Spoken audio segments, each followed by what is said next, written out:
Time to rise and meet Baba Shuaib, the correctional officer, born in Accra, Ghana, a Quranic researcher and a critical thinker based on religion, who does online lectures based on the guidance of the Quran on platforms such as Facebook, YouTube, and TikTok since 2018. In Finland, and 13 years, QBE, in Classical Arabic and MSA in Quranic Arabic. The author of the Refer to the Quran, which helps every novice to understand the steps towards understanding the Great Quran and the guidance of God in it.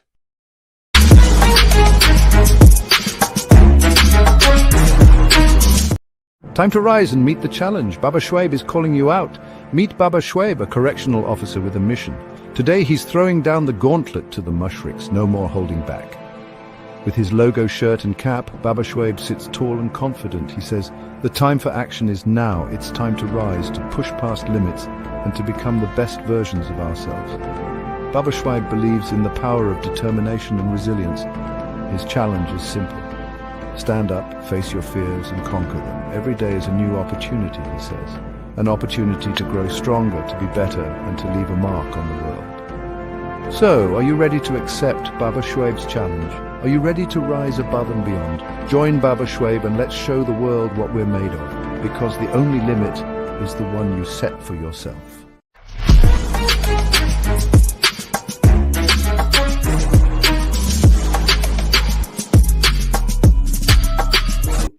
Somebody says, Rashida says, your Quran is too expensive for South Africans. I agree.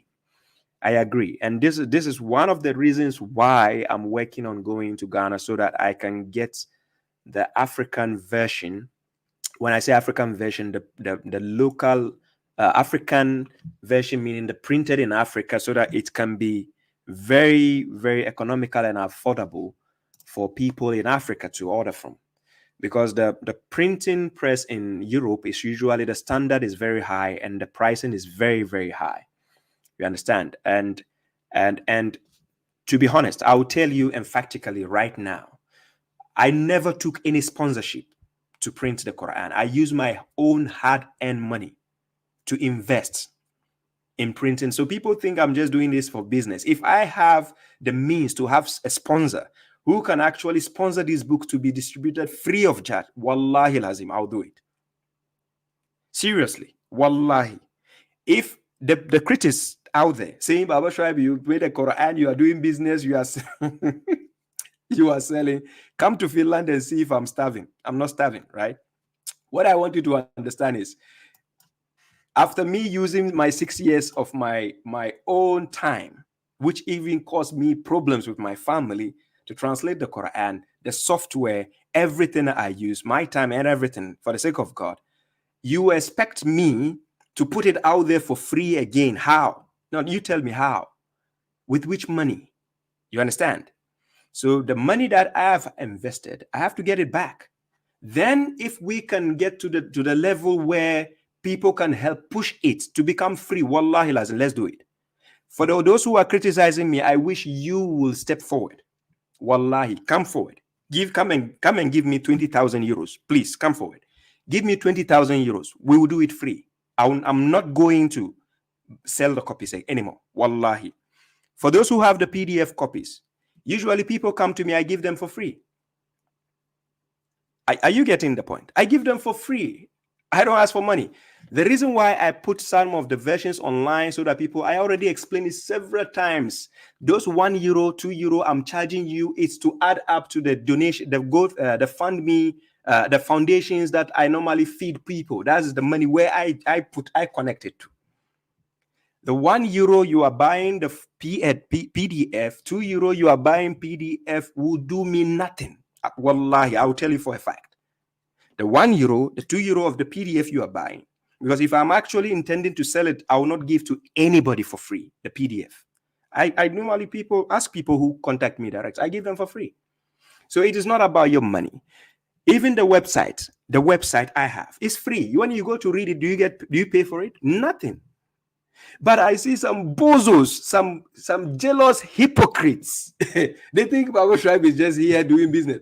Now, me selling even my shirt, they think, they will say he's haram. Come and prove to me where he says selling my own shirt is haram. How? Why are you so jealous of somebody's progress in life? Huh? Right. Anyways, the GoFundMe is from the middle of this month towards the end of this month. It will start probably as soon as I step foot in Ghana. That is when it will start. So, because sometimes I don't want to, mention some of my plans out there because people are watching and so on. I don't want all the eyes on me. But what I want you to understand is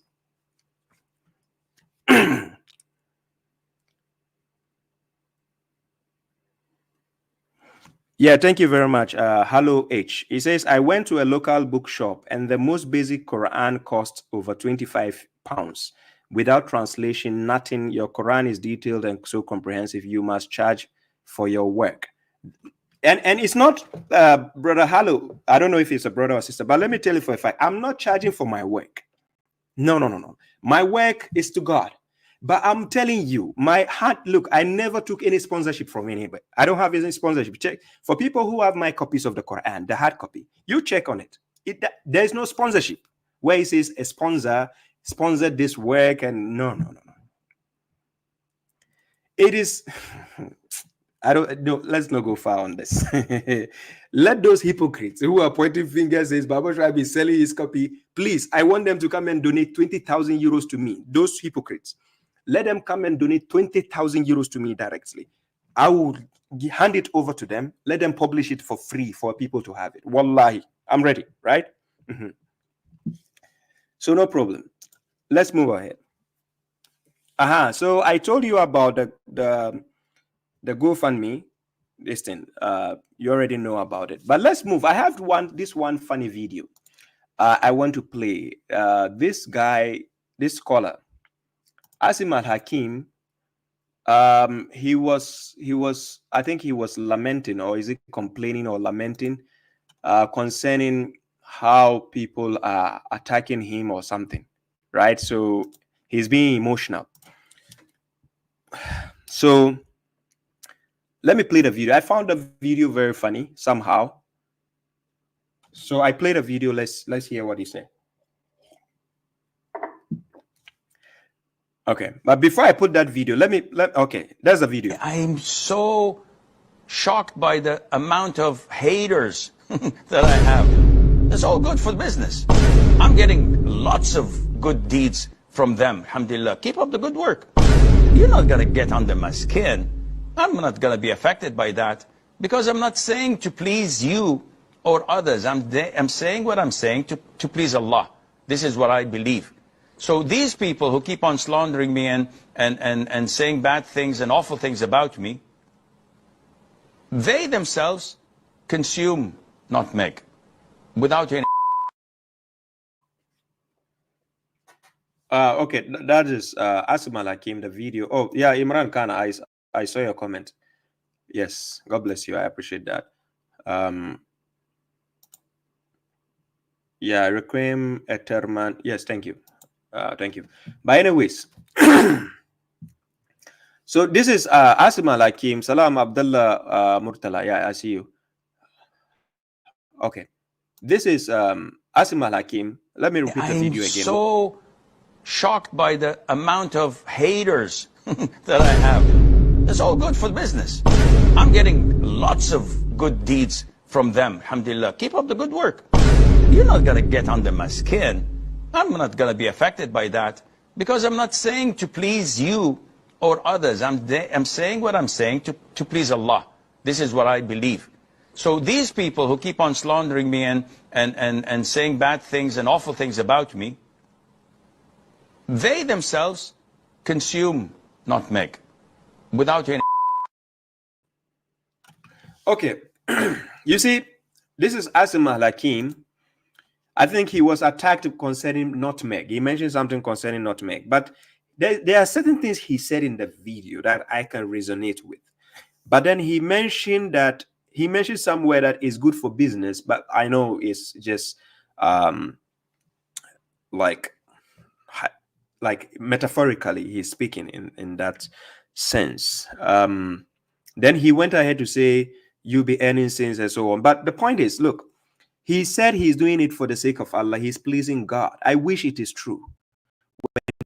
He said he's doing that to please God. I wish it is true, because the works he does not actually show that he's doing it for the sake of God, because then he'll be speaking with the words of God instead of speaking from the point of view of scholars and other things. Are you getting the point?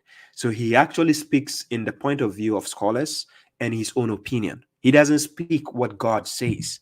Then in that sense, I would say, yes, he's actually doing it for God, or he's trying to please God. You understand? And so look, as far as you are in the mainstream, right, and you're doing something, whether good or bad, you will have critics. You will have critics, whether you like it or not. You understand? And for me, Baba Shraib, normally when I have critics, I want my critics to confront me face to face. That's why sometimes I open my phone line, or I ask you to call me for a dialogue. Just call me. We can arrange a dialogue. Then you come in front of my audience, because this is where I sat to make all my claims. So you come in front of my audience and prove me wrong. I don't know why it is a bit of a bigger challenge for some hypocrites and mushriks. I don't understand why it is a bigger challenge. They are scared of my platform, usually. I'm not joking. Look, hypocrites and mushriks, they are scared of my platform. I'm not joking. You put it to the test. Tell the hypocrites and the mushriks, Baba Shraib has a platform. Go and face him. Wallahi, they don't dare. The best they can do is to come and insult me on my platform. That's all they can do. But to logically, let's go head to head, logically, with reasoning, wallahi, they cannot stand me. Because God has given me a gift. And what I'm doing is based on the gift God has given me. I'm not here to play with the people's conscience. So if you think Baba Shraib is here misleading the people, I'm here. I would prefer you come and embarrass me in front of my audience, that to prove to my audience that I'm a liar or I'm misleading the people. That is the best way to do. If you stay far away and you are on your platform with 20 viewers, and then you throw stones at me saying that Baba Shraib did this, he's lying to people, he's misleading, no problem. Keep doing it. You understand? Keep doing it. No problem. But that shows how little you are, right? When I have my platform and I'm actually inviting for dialogue, inviting for debate, come to Baba Shraib, face me. Let's face it out. They will never come. So that tells you something. Are you getting my point? And that is one of the reasons why I played this video when I was starting this particular video. Listen. If no one sees you as an enemy, it means you are not important enough. When you become very important, then other people will start taking you as an enemy. It's either for your knowledge or your wisdom. That particular thing God has awarded you, because of that, you are going to gain enemies. If no one sees you as a threat, it means you are not strong enough. You become a threat to other people when you are strong in what you do. That is what makes you a threat. So try to stand your ground. If no one talks behind your back, it means you are not outstanding enough. When you are outstanding in the things you do, people will discuss you. And if no one slanders you, if no one insults you behind your back, it means you can be defeated easily. Normally, when you are a loser, people don't waste their time to even slander you. The moment you become the topic of discussion and people are slandering you, hey, that guy Baba Shraib, I hate him. Can you imagine? So this is the video. You heard what I was saying in this video. The title of the video is Lessons. I have it on TikTok, YouTube, and all my platforms. It summarizes what I mean. I don't need to even explain myself. It summarizes what I mean. Baba Shraib is in the mainstream. Unlike the scholars, I'm giving my number there. I'm calling for challenge. Come and disprove me. You understand? Both the mega hypocrites, the mushriks, you come, Baba Shraib, face me. Take any claim I've said out there. Come, let's deliberate on it. And let's see if your logic can stand the test of time in front of the correctional officer. Wallahi, you will not last a minute. No problem.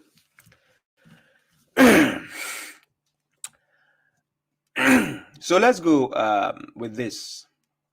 Yeah, salam to you, Trills. You are welcome. Yes, Abu Suleiman says Sunnis voluntarily coming to you for a debate is them walking into the death trap. Therefore, they won't do it voluntarily. It's obvious. It is obvious. Hello says they are cowards, correctional officer. They don't have the guts to speak or reason. No, they can't. They can only do it far away. Yes. Theo Wright says they live and prosper faster in their echo chambers. They can't face the light and they never answer a question. Omar Satauru says, I tell them, but they're running. They make posts about you, but they don't have the balls to come to face you. That is a reality. When people don't slander you, you are not, you understand? They don't talk behind you. That is why you need to make yourself available so people will confront you. The truth doesn't mind being questioned, but falsehood is always scared of being confronted. You understand? So Imran Khan says they don't have the audacity to be brave like you. Well, they don't have the balls. That's it. So let's go. I'm highlighting some of the questions. I'll come back to it. Most of the questions being asked. Hopefully, I have enough time to come back. Yes, thank you very much, Trills. Thank you. I appreciate that. Yes, thank you very much. Yes, I know. Even inviting me to their platform is disastrous for them. And you can see it as a record. Baba Shraib, most of the debates and dialogues I've done, I normally go on people's platforms. Not usually. Usually, I went on people's platform. Usually, my debates, my dialogues are on other people's platform. Because most of them, well, I'm not joking, most of them were scared to come on my platform.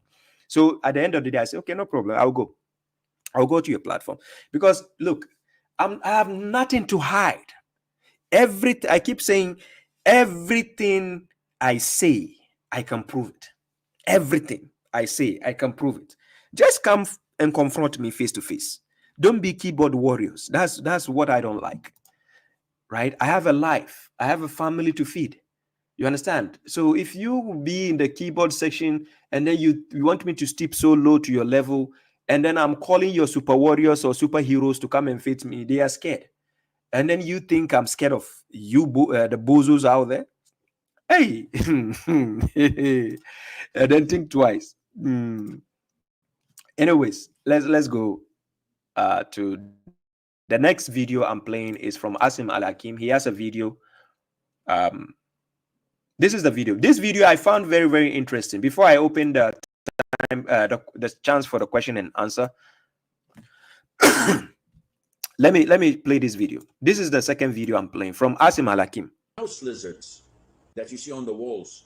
These lizards are to be killed. Oh, And sorry, the Prophet Susie. said, Good "If night. you I kill them in didn't the see your first message. You strike, sent a message? you get 100 good deeds. If you don't manage Good to kill night. it in the first strike because they're too quick and fast and they run here and there, but you hit it in the second and you kill it, you get lesser good deeds. And if you kill it in the third strike, you get lesser and lesser. And there was a hadith in Sahih al-Bukhari that when the idol worshippers built a huge fire to throw Ibrahim, peace be upon him, in it, all animals and insects try to put it off, except for the lizard. It helped them ignite it.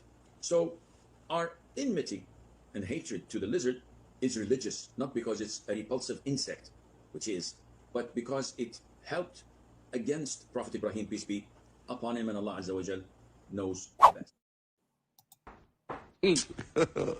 God have mercy upon us.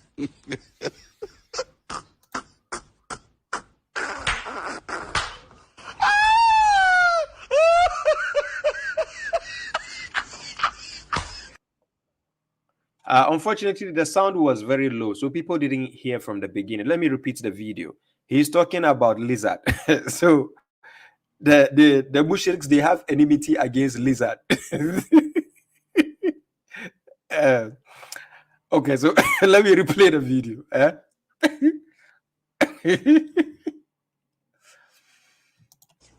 The house lizards that you see on the walls, these lizards are to be killed. And the Prophet said, if you kill them in the first strike, you get 100 good deeds. If you don't manage to kill it in the first strike because they're too quick and fast and they run here and there, but you hit it in the second and you kill it, you get lesser good deeds. And if you kill it in the third strike, you get lesser and lesser. And there was a hadith in Sahih al-Bukhari that when the idol worshippers built a huge fire to throw Ibrahim, peace be upon him, in it, all animals and insects try to put it off, except for the lizard. It helped them ignite it. So our enmity and hatred to the lizard is religious, not because it's a repulsive insect, which is, but because it helped against Prophet Ibrahim, peace be upon him, and Allah Azza wa Jal knows best. Hey. Hey.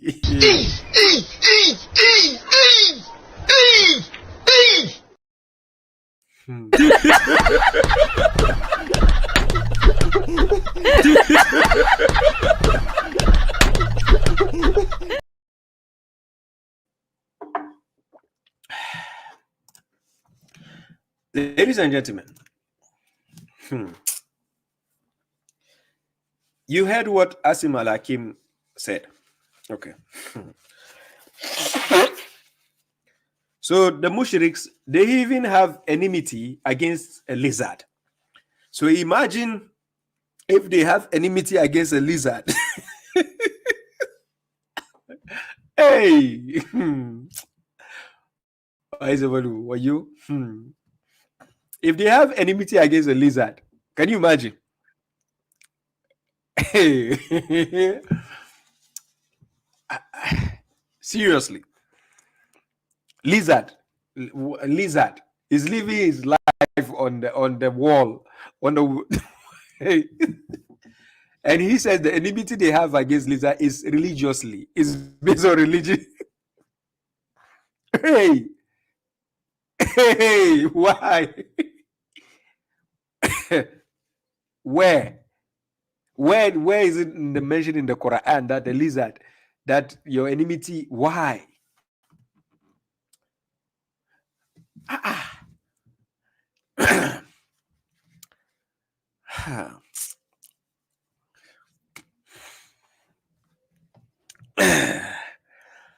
Seriously. Hey.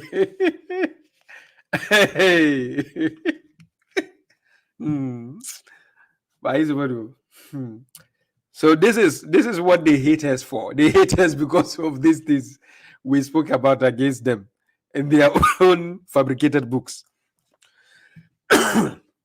Seriously, they made them, ladies and gentlemen. Well, you have it.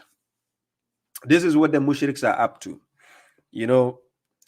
Saying things, concocting things, bringing up things that your brain cannot even fathom. Fathom you cannot even fathom the madness they try to present to us by their own narrations and their whims and desires and the things they try to present. It is just, it's mind-boggling. Yeah, I would say it is mind-boggling, to be honest. Anyways, let's go to this.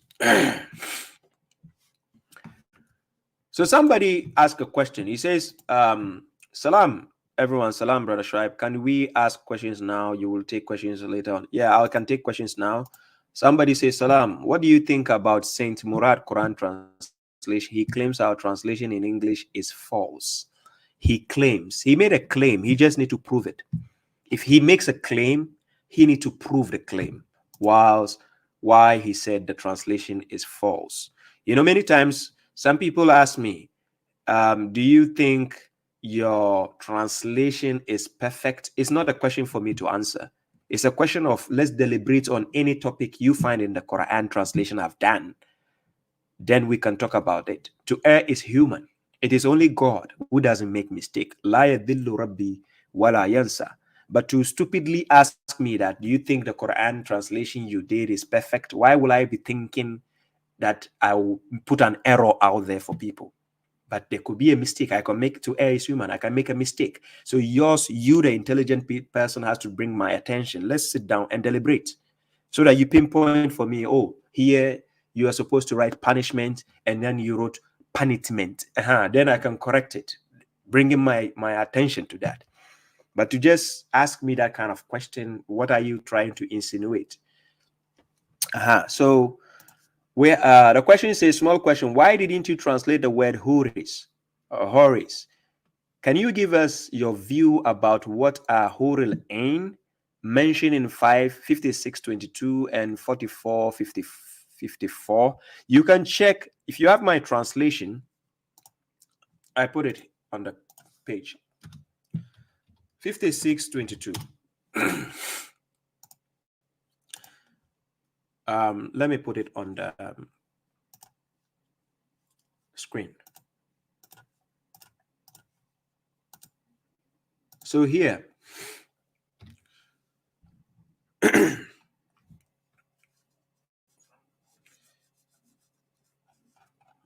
here, the person mentioned Quran chapter 56 verse 22, right? So this is 56 verse 22. So I translated as Hurun Ain. And I translated it as Huri assistance. Let me see if I can do it this way.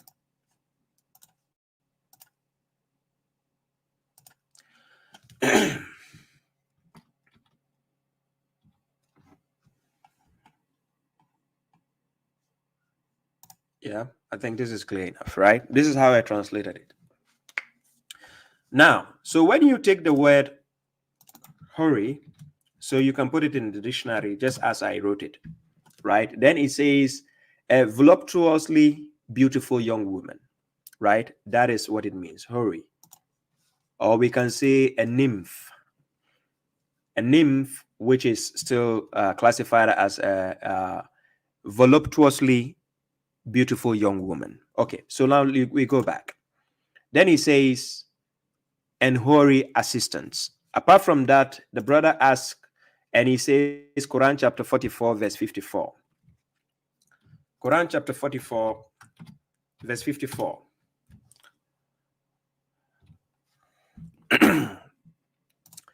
And it's mentioned here, it says, thus, and we will couple them with Huri assistants. So now the word assistants, I give an example.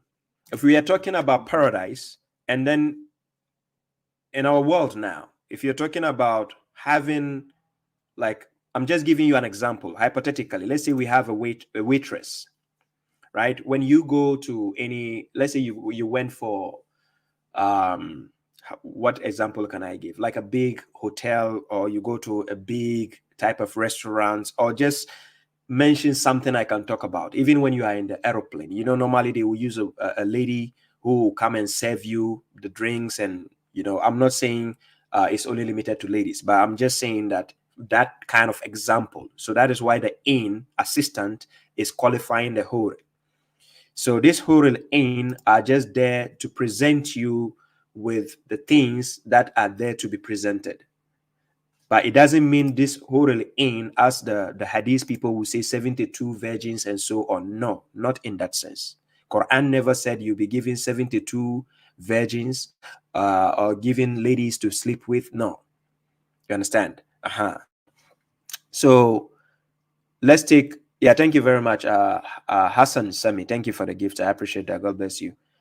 So in the sense of my translation, so let me show you the context. When I translated, check the context. So for instance, I started, let's start from chapter 44 verse, let's start from 44 verse 50. It says, indeed, this is what he used to dispute about. Indeed, the pious, I put it on the screen, sorry.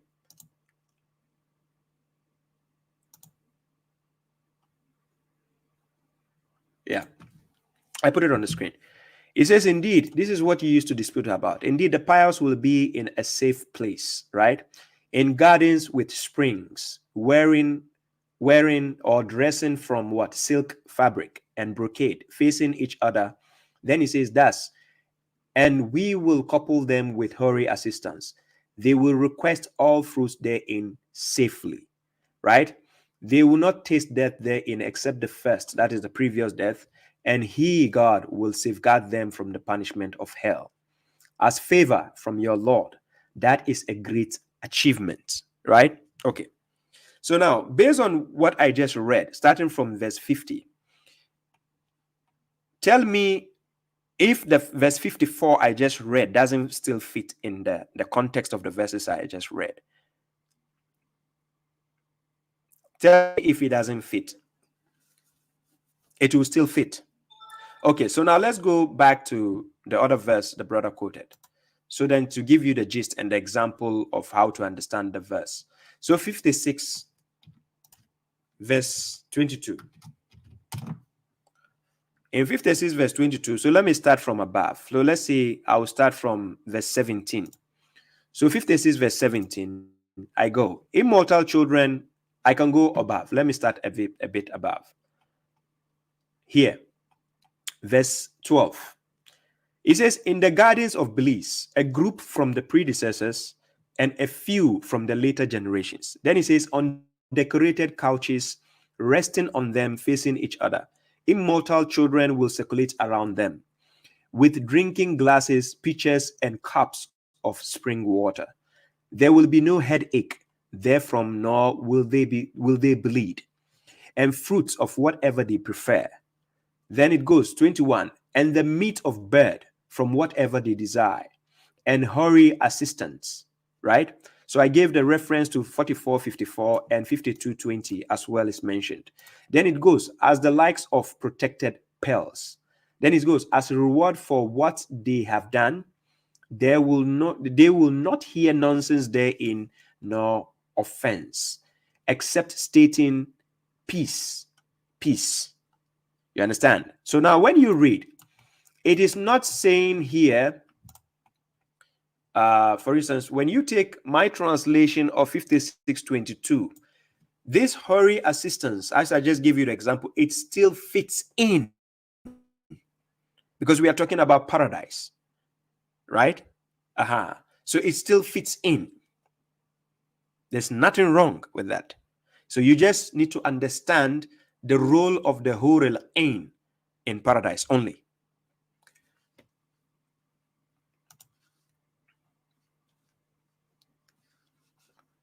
So let's go here. Yeah, thank you very much, Imran Khan.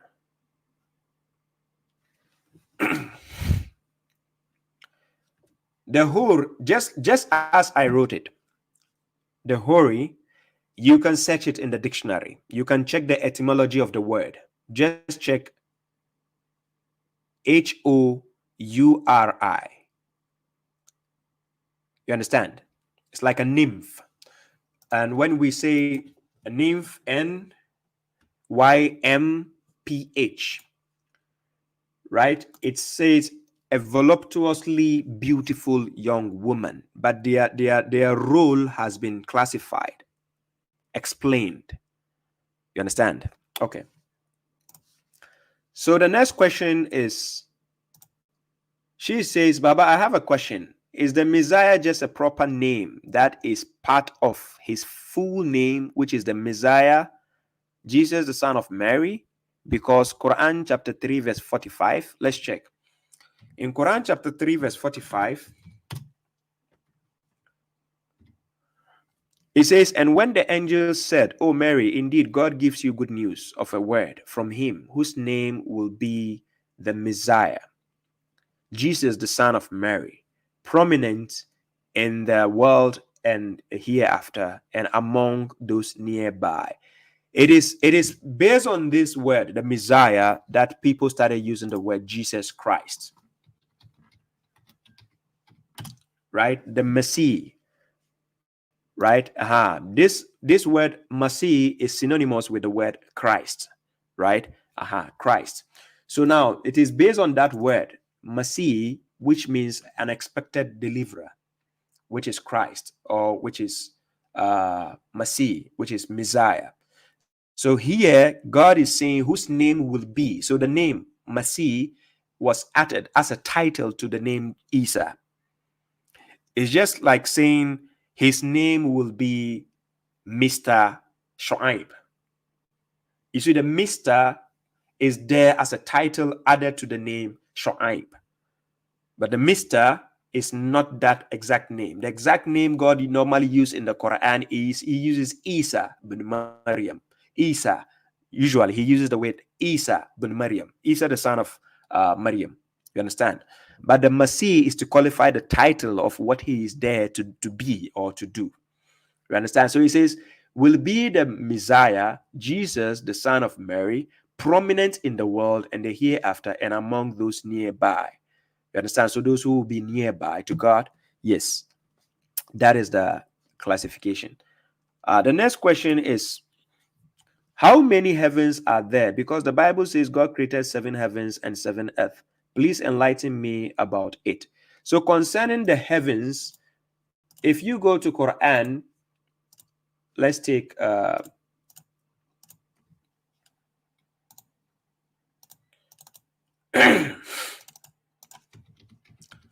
if you go to Quran chapter 67 verse 3, in Quran chapter 67 verse 3, this is what it says.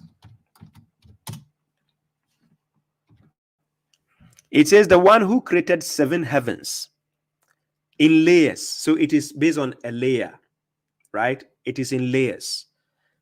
You do not see any disparity in the creation of the gracious. So return eyesight, meaning look up to the sky.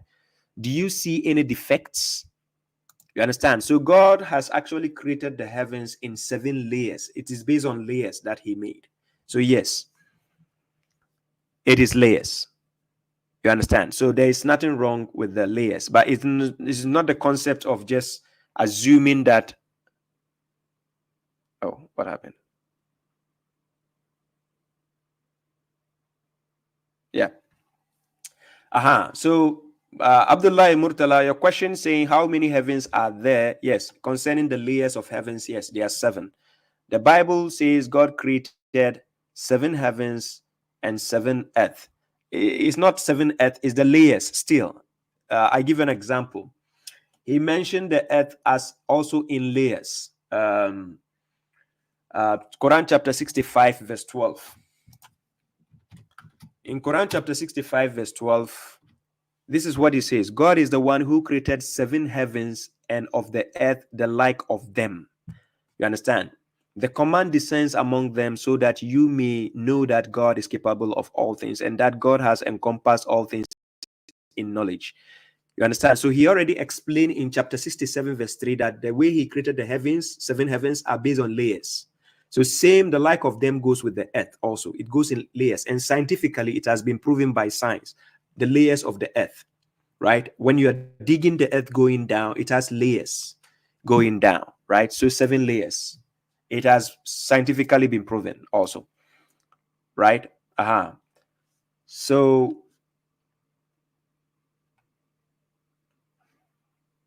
yeah, thank you very much, Ego. You're welcome.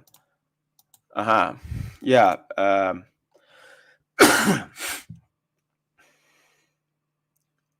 Adam, is it Adham Hamza says, can I call? Yes, you can call. The number, let me put the number on the screen. This is the number on the screen, right? You can call on the screen. Yes, if you have a question, you can call and ask your question. Let's go. Let me see, what other question did I miss? Brother Alam Shah says a question. Could you explain the verse 23:14? Who are we in the verse?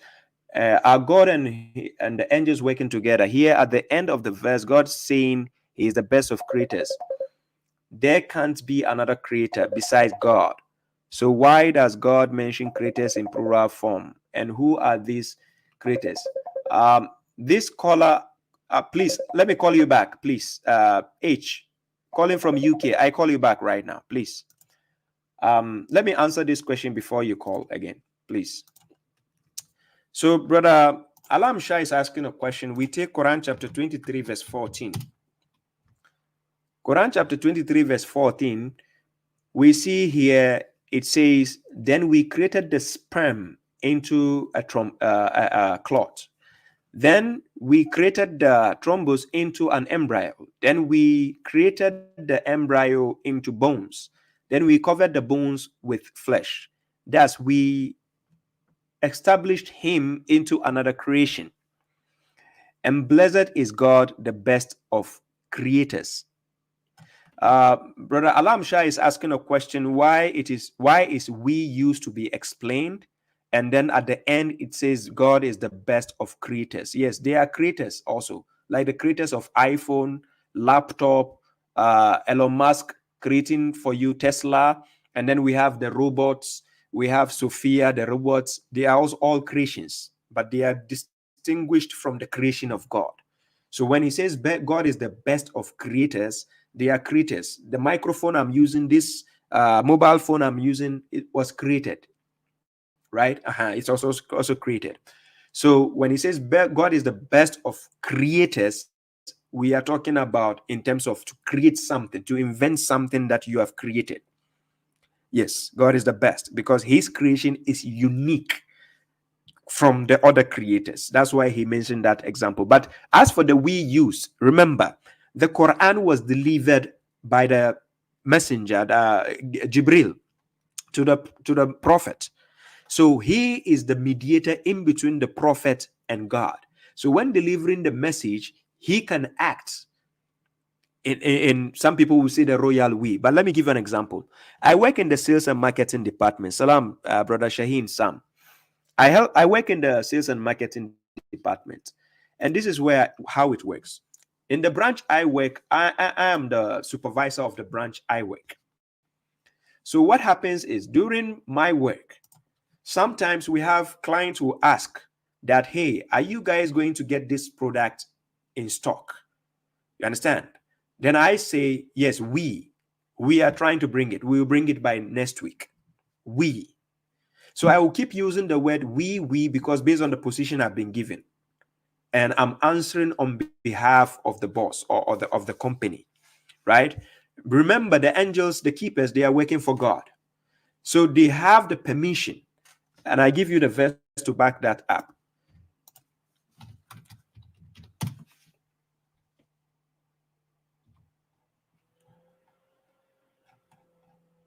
Is it? Let me see. Yes. In Quran chapter 4, I put it on the screen. Here. In Quran chapter 4, verse 166, God says, but God bears witness to what he has revealed to you. Second person pronoun. He revealed it, that is the Quran, with his knowledge. And so do the angels bear witness. But sufficient is God as a witness. Remember, God revealed the Quran through the angels to the prophet. So they bear witness because they've witnessed it.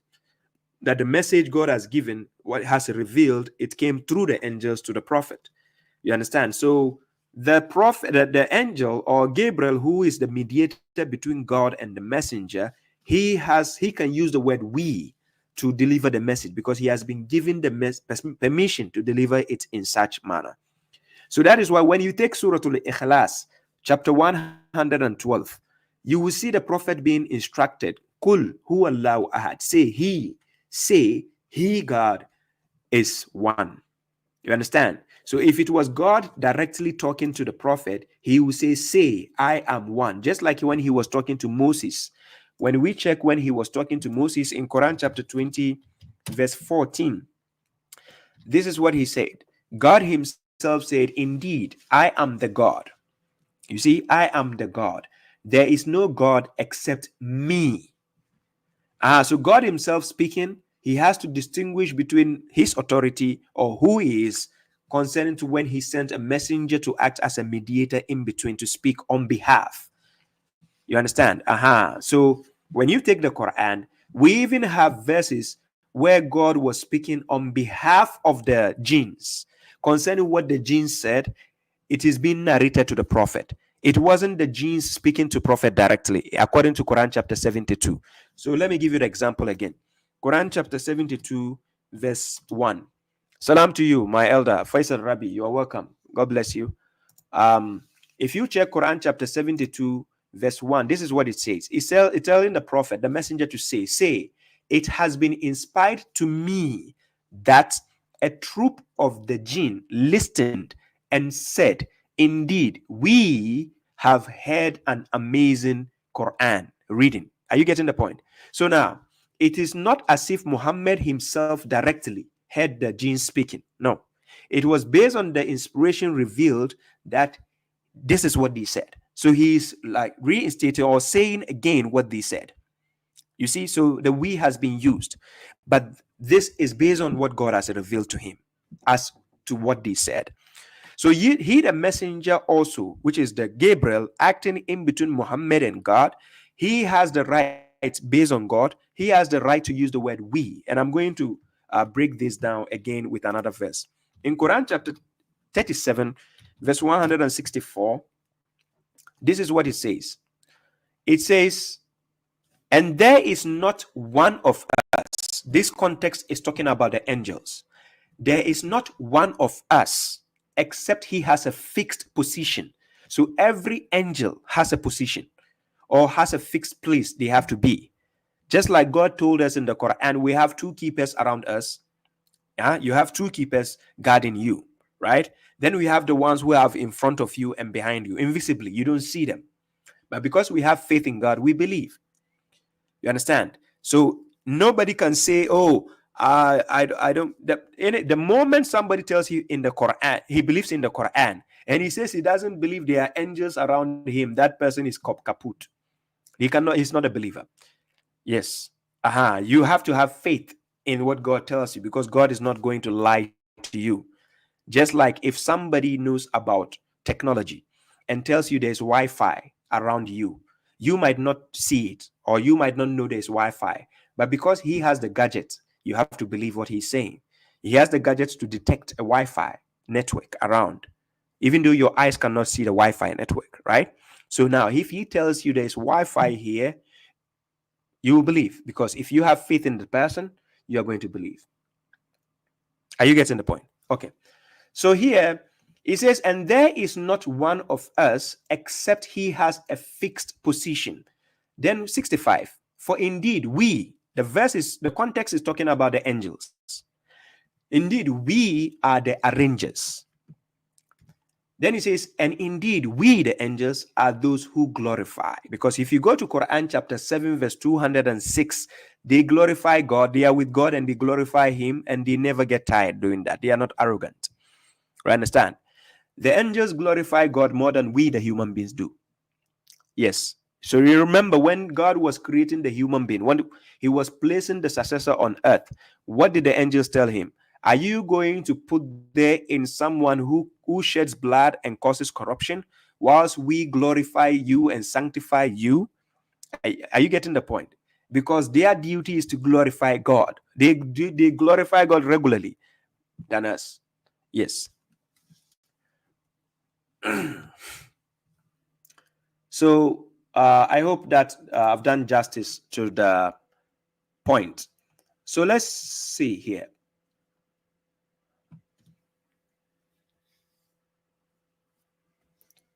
So Falud Diouf says, oh, sorry, somebody was calling me. Let me call back. Sorry. Somebody tried calling me. Let me call the person back. Sorry.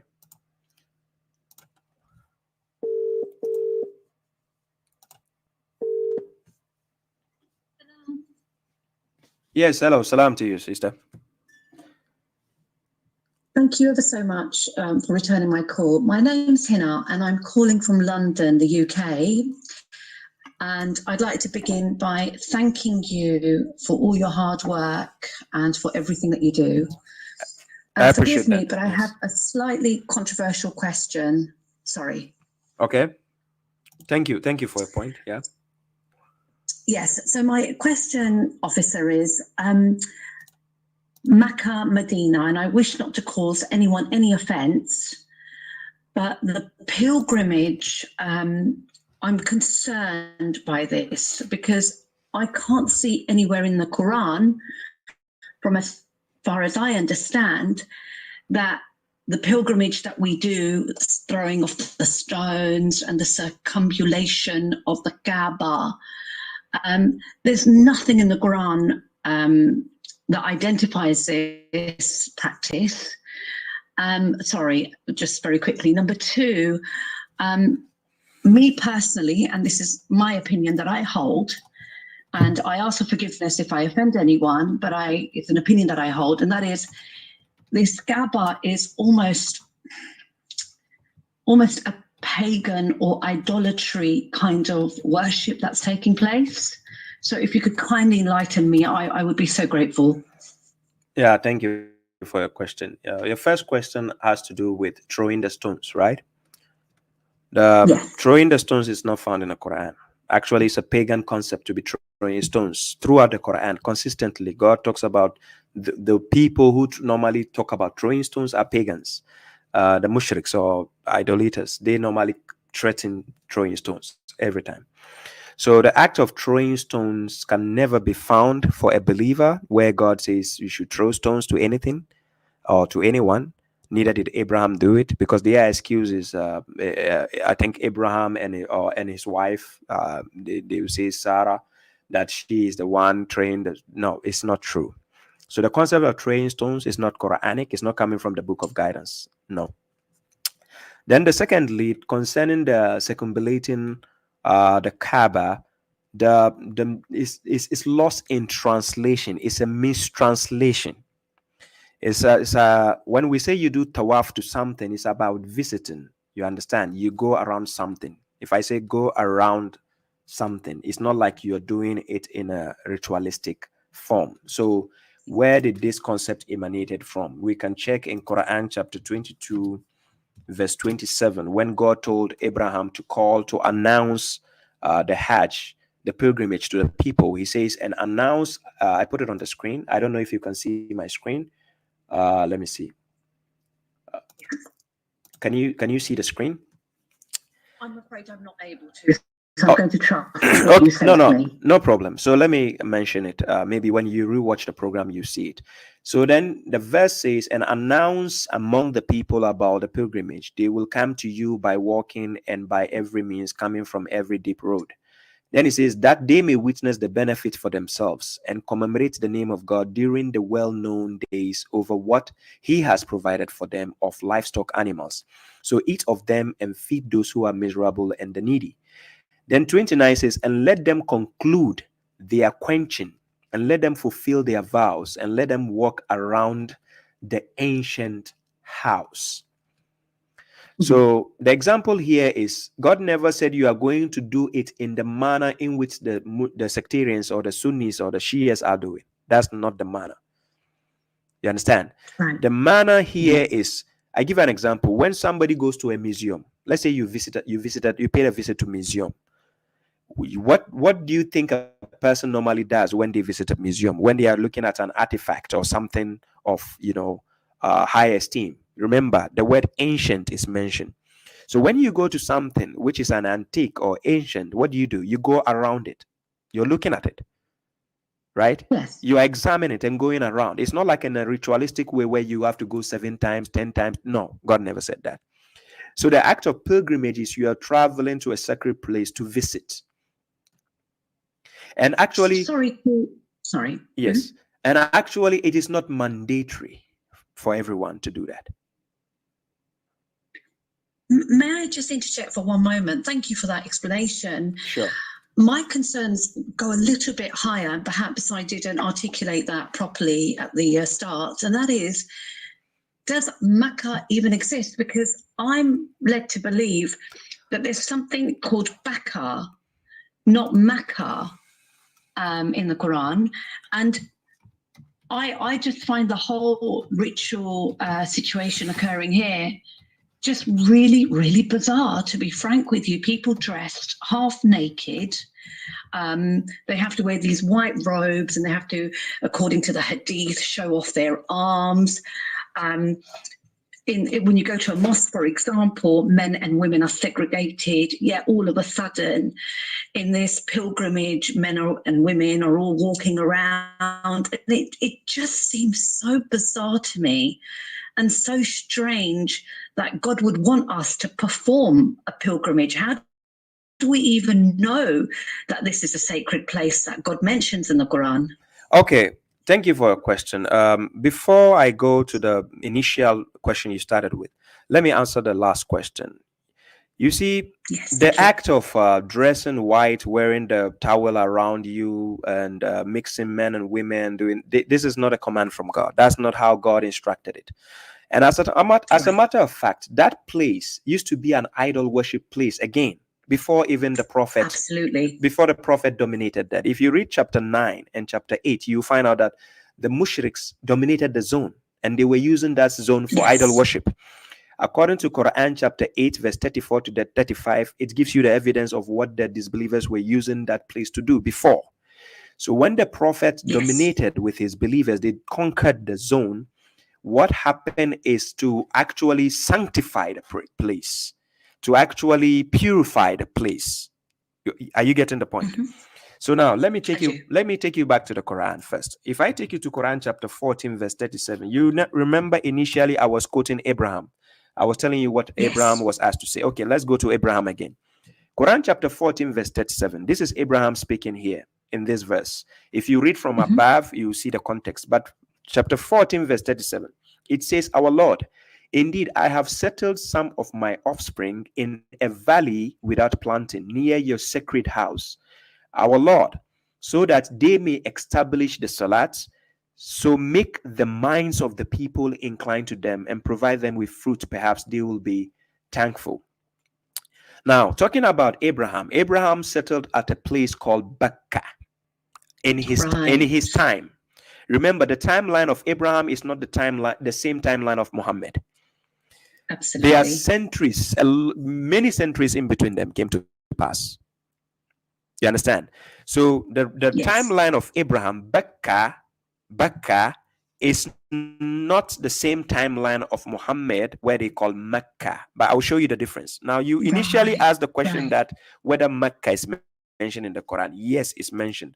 So let me first show you Bakkah, then I'll go and show you Mecca. So now, Quran chapter 3, verse 96.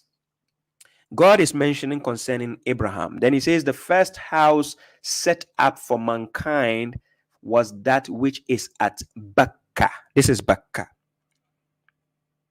Okay. That is Quran chapter 3, verse 96. Then he says, and we are going to see it in relation to Abraham. He says, blessed and a guidance for all people. Then he says, therein are signs as proofs. Then he says, the place of what? Abraham. Yes. Because Abraham was based in that location. In his timeline, that is Bakkah. That is in his timeline. Okay. Okay, so now let's go and see Mecca. Mecca is mentioned in Quran chapter 48, verse 24. And I'm going to read up to 25. Then you see where Mecca is mentioned. God says, and he, God, is the one who restrained their hands from you and your hands from them in the interior of Mecca.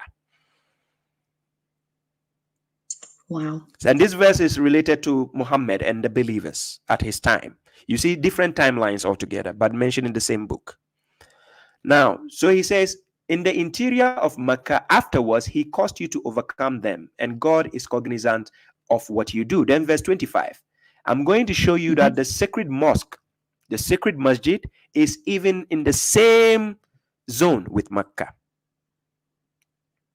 So he says they are those who disbelieved and repelled you from the sacred mosque, while the sacrifice was restrained from reaching its location. And if not for the believing men and the believing women whom you did not know, that you might step on them, thus shame will have struck you from them without knowledge, so that God might admit whomever he willed into his mercy. If they had pulled away, we would have punished those who disbelieved among them with a painful punishment.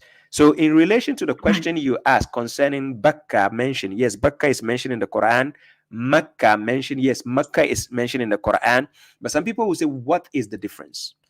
Bakkah is the location where you find the place of Abraham. That is the area. You understand? I do, and I also am of the opinion that that place has been concealed to us. Now, that's just my personal opinion. It is somewhere in the world. It's just governments and the powers that be have concealed that place. I believe Bakkah and Mecca, and this is just my personal opinion, of course, and it is subject to change, obviously, if I can see the evidences and the proofs, that Mecca and Bakkah are two different places. Okay, let me break down that. In the time of Abraham, relative to any verse, we don't see where God says Mecca is related to Abraham in his timeline, right? But we see Mecca relating to Muhammad in his timeline. But what I'm saying is the area in which you find the place of Abraham is what we call the Bakkah. But this Bakkah I'm talking about, I'm just going to give you an example using my country where I come from. I'm from Ghana. Now, in Ghana, Ghana gained independence in the year 1957, right? So Ghana was not called Ghana in the year 1956 or 1955. We were not called Ghana. So Ghana was then called Gold Coast, right? So whoever was based in the era of, on the timeline of Gold Coast was not a Ghanaian. Got it. Are you getting me? But that same, a bit like the partition perhaps between India and Pakistan, where everyone was originally Indian, exactly, until Pakistan became independent. Would that be a similitude? That is a similitude in the same direction. You got it right. So now later on, when Ghana gained its independence, the history of Ghana started from 1957. Anything you mentioned before 1957 is not part of Ghana history, Ghanaian history. Understood. So in order for us to have a correlation between Abraham and Muhammad, Abraham made a supplication for the people of Muhammad that God should raise a Muslim nation. From that location, he left his family. He made a supplication. So the supplication is found in Quran chapter 2, verse 128, where he was based with part of his family, which is Ishmael. He left him there. But at that time, there was no city called Mecca. Because Mecca only existed at the time of the Arabs later on. Are you getting my point? So Quran chapter 2, verse 128, then Abraham said, "Our Lord, and make us submitters to you and of our descendants, a submitting nation to you, and show us our rights," that is our rituals, our religious rights. Then he says, "And forgive us. Indeed, you are the compassionate, the merciful." Right? So when you read the context from 125, it's telling you that Abraham was based in that location, and he made supplication to God that to raise up from his descendants who are going to arise from that nation to become a submitting nation. So that is where you draw the contrast to understand that it was the timeline of Abraham where it was called Bakkah, but in the timeline of Muhammad, that is when it became Mecca. Thank you. I understand. Yes. Officer, can I ask you one last thing? You said something quite pertinent. You said, if I've heard you correctly, and that is that to the effect that you said that you don't have to go to pilgrimage. I personally, it's right down on my bucket list, if I'm honest with you. It doesn't appeal to me. I don't like what I see happening there. And there's this big dispute. Can women go there on their own? Can they not? I'm not a fan of Saudi Arabia and what's going on. So you said something interesting, that it's not mandatory to go. Can you expand on that a bit more? Yes, so based on Quran chapter 3, verse 97, God says, he says, whoever enters it will be safe. Then he says, and upon the people is a pilgrimage to the house. Then he says, for God. But he says, whoever is capable of the way to it. So there is a exception here. It says, whoever is capable of the way, or we can say the means to it. So I give an example. So now, I don't see the means for me to go because of the idol worshippers have overcome that place. They have dominated the place. It's full of idol worship. I don't see the way or the means to it. You see the point? Right. It's not mandatory. Yes. As a matter of fact, it is the sectarians who actually made it mandatory, saying that it is part of the 5 pillars of Islam. It is not true. That's right. And I don't believe in the 5 pillars, by the way. Let me put that out there. Yes, it doesn't exist in the Quran. 5 pillars, there's nothing Right. called 5 pillars in the Quran. And even if it Exactly. is, even if they allege that it is 5 pillars, let me show you the contradiction. That Hajj cannot be a pillar, because God didn't make it mandatory. Because if it is a pillar, it should be Absolutely. mandatory. You see? So if something has Yes. been made voluntarily, how does it become a pillar? You see? That's So right. that in its own, that cannot stand the test of time. So it is never mandatory. And if the idol worshippers have dominated the place, I don't see the need for you to go there, because you'll be part of them. Understood. Officer, you say one more thing. You say that it's a safe place, yeah? You alluded to that, didn't you? Concerning- that it's a place of safety. Yes, concerning the time of Abraham and the time of when the prophet dominated the place. It was a safe place to go. Well, it's a pity, isn't it? And it's a shame as well, isn't it, to sectarians and these Sunni Shia people, where it's become such an unsafe place. I mean, the absolute crazy things that you see happen there. I think some people are really not of sound mental health that go there.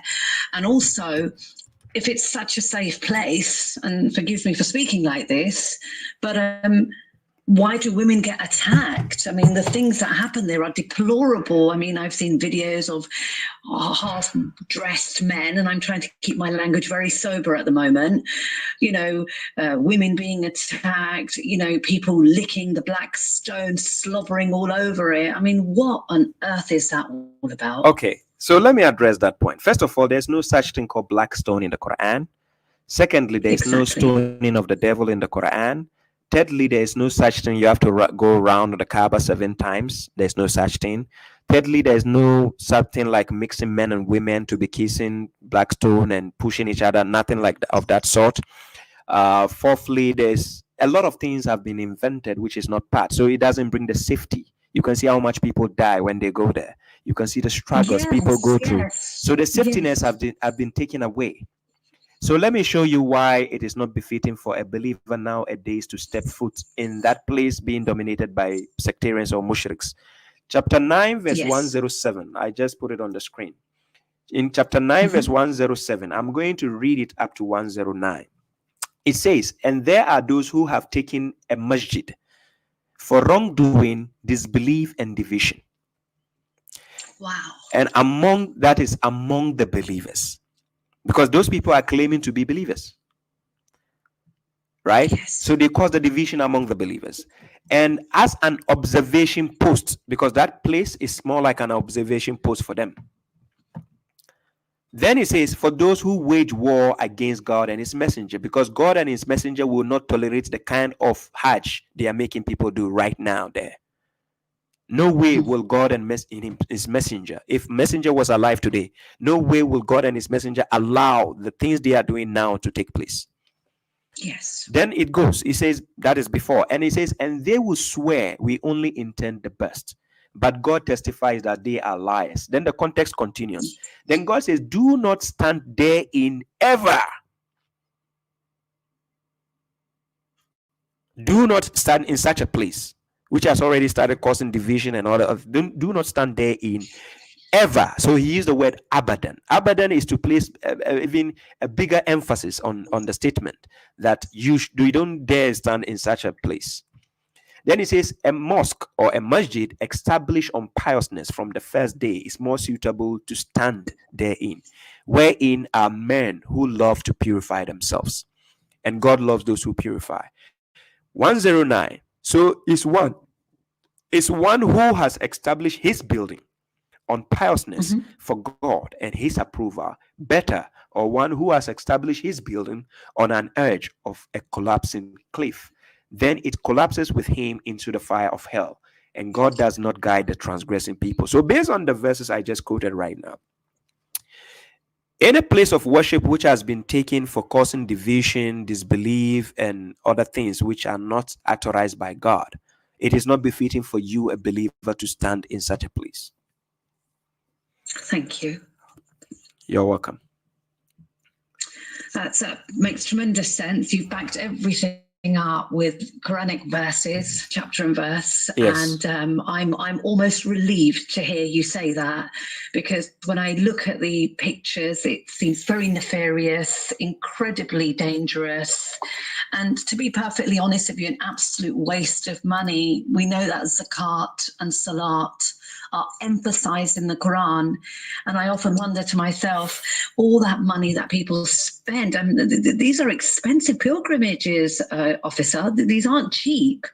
And it would be wonderful if that money could be pledged to the poor and the needy, as opposed to, I don't know, supporting the Saudi regime, because, you know, they're not doing good things, are they? Never. Exactly. That is exactly the kind of thing I told my father. My father, when I remember when my stepmother said to my father, telling me that, hey, you guys should come and try your best and come and take your father to the Hajj. And I said, which Hajj? No, my father doesn't need to go to go and propagate an idol worship there.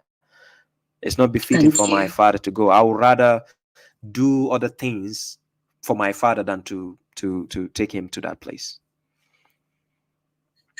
Absolutely. And I just feel like I don't have any interest in it. And if I'm not interested in something, and I'm a grown person, you know, I'm not a child that can be forced. If something doesn't feel right, and I've done my research, I shouldn't be forced to do it. And I'm constantly bombarded by different people and enticed almost. So I knew someone who wasn't able to get married, for example, spent years trying to get married, and miraculously they go to Hajj and they eventually marry. And you hear about other things where people aren't able to have children, and they, you know, go to pilgrimage, go to Hajj and have children, and they use that kind of enticing sort of I don't know, blackmail, emotional blackmail, call it whatever you will. Oh, go to Hajj, go to Hajj. It does not appeal to me, and I'm sorry if that causes people offense, and it just doesn't feel right. And I can't find anything in the Quran, but I thought I'd double check with you, and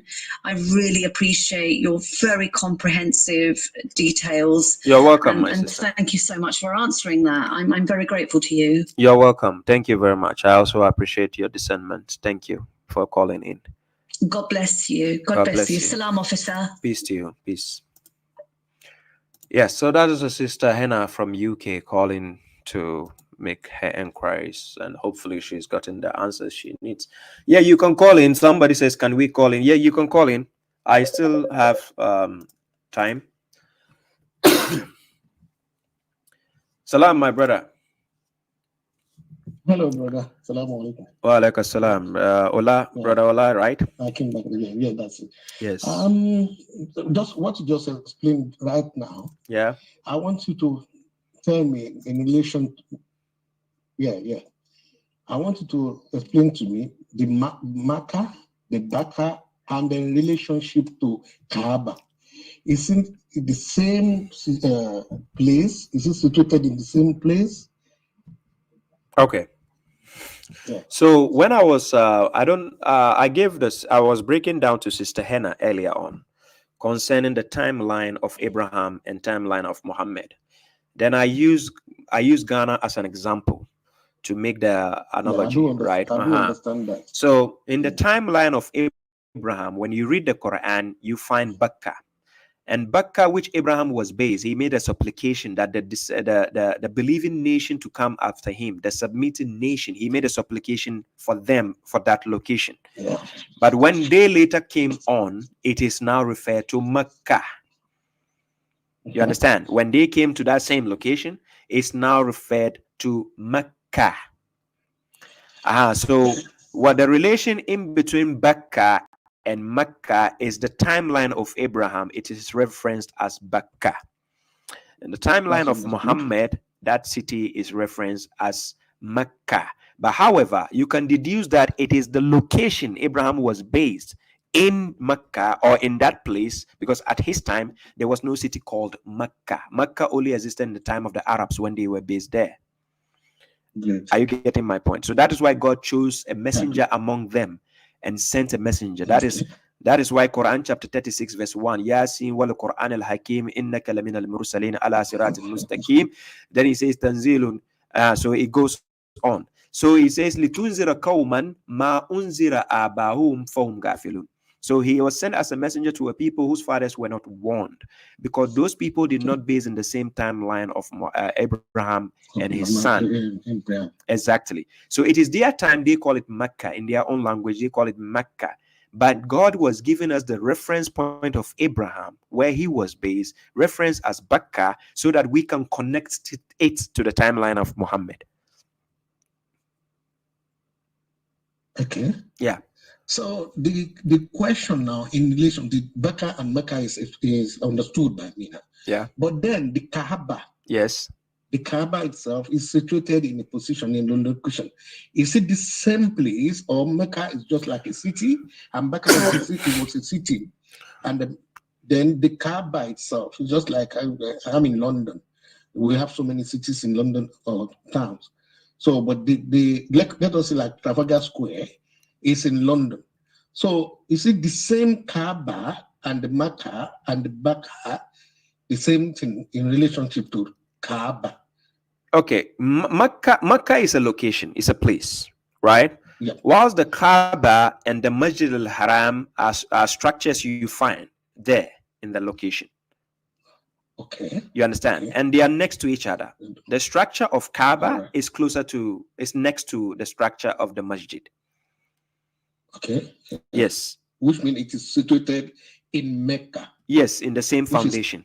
In the modern Kaaba, day, which is called Bakkah. no, in the modern day olden Mecca, yes, which is called Bakkah in the olden days. Thank you. Olden days. Okay. Yes, that's a difference.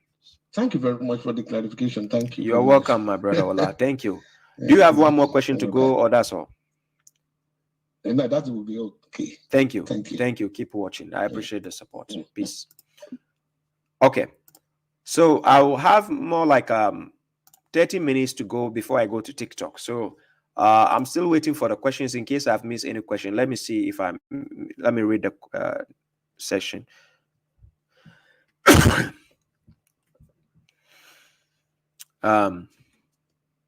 Okay, there's a caller.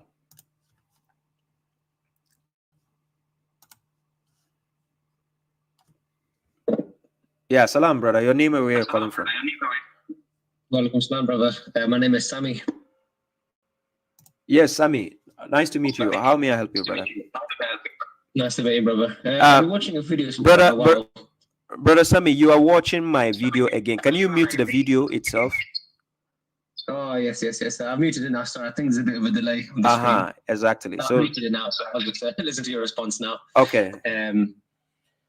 So I've got a question in regards to Ramadan and how to kind of follow that in accordance to the Quran only. Okay. Obviously, I'm basically from a Sunni community, South Asian Pakistani. So a lot of the times there are a lot of different Pakistani customs applied to fasting. So I kind of wanted to go down the route of how it should be done Quranically in terms of when to do it, the whole sunrise sunset concept as well, and everything that kind of follows fasting in accordance to what God's told us in the Quran, rather than the extra additions that have been added on with hadith and culture. Yeah. So the main thing you want to know is about the Ramadan. Basically, yeah, and how much, from your perspective, how it should be done in comparison to, obviously, only I kind of know how fasting is done from my cultural perspective, because I understand that it may be different in everyone's culture. There are certain customs I added on that are not really part of religion when it comes to fasting. So I've kind of wanted to figure out from your perspective about how Ramadan should be done in terms of, fasting from sunrise to sunset. Obviously, the basic rules about not eating and drinking, etc. So I just kind of wanted to ask, from the Quranic perspective, what is fasting? Like, if I was someone who's completely brand new to the religion, how would fasting look like, basically? Yeah, so basically, that's why normally I tell people that they should not pursue that of which they have no knowledge. So God says, "Wala taqfu ma laysa laka bi ilm," meaning don't follow what you don't know. So secondly, in order to practice something, you have to unlearn and relearn. So just like you are asking, based on what you have done in based on your culture, where your background, where you came from, now you want to learn it the right way. What you basically need to do is unlearn whatever you know in the past and relearn. Relearn means try to learn it without any external sources interfering with what you want to learn. So for instance, on my YouTube channel, I have playlists. I have different playlists that I've named. I have Salat playlist, I have Zakat playlist, I have Hajj playlist, I have Siyam, that is concerning the abstinence. I have the playlist concerning that also, and they are all available on my YouTube page. So anything you want to know regarding Ramadan, Siyam, the month of Ramadan, I have a playlist to that can give you the breakdown easily. Okay, that makes sense then. Okay, that's no problem. I can go through the YouTube videos because I wasn't really sure. There's a lot of videos. And yeah. You just if you are looking, let me give you the navigation, easy navigation to my videos. My videos usually come in a playlist. So usually, if you go to the playlist session, it makes it easier to find the titles you are looking for. The playlist session. That's what I recommend. So if you want to watch my videos, usually go to playlist. Playlist will lead you straight to the topics you are looking for. Okay, that's no problem. That I'll have a look on that. It's perfect. That you can do that. What's your follow-up question? Yes, it's another kind of to for example, if someone were to pass away.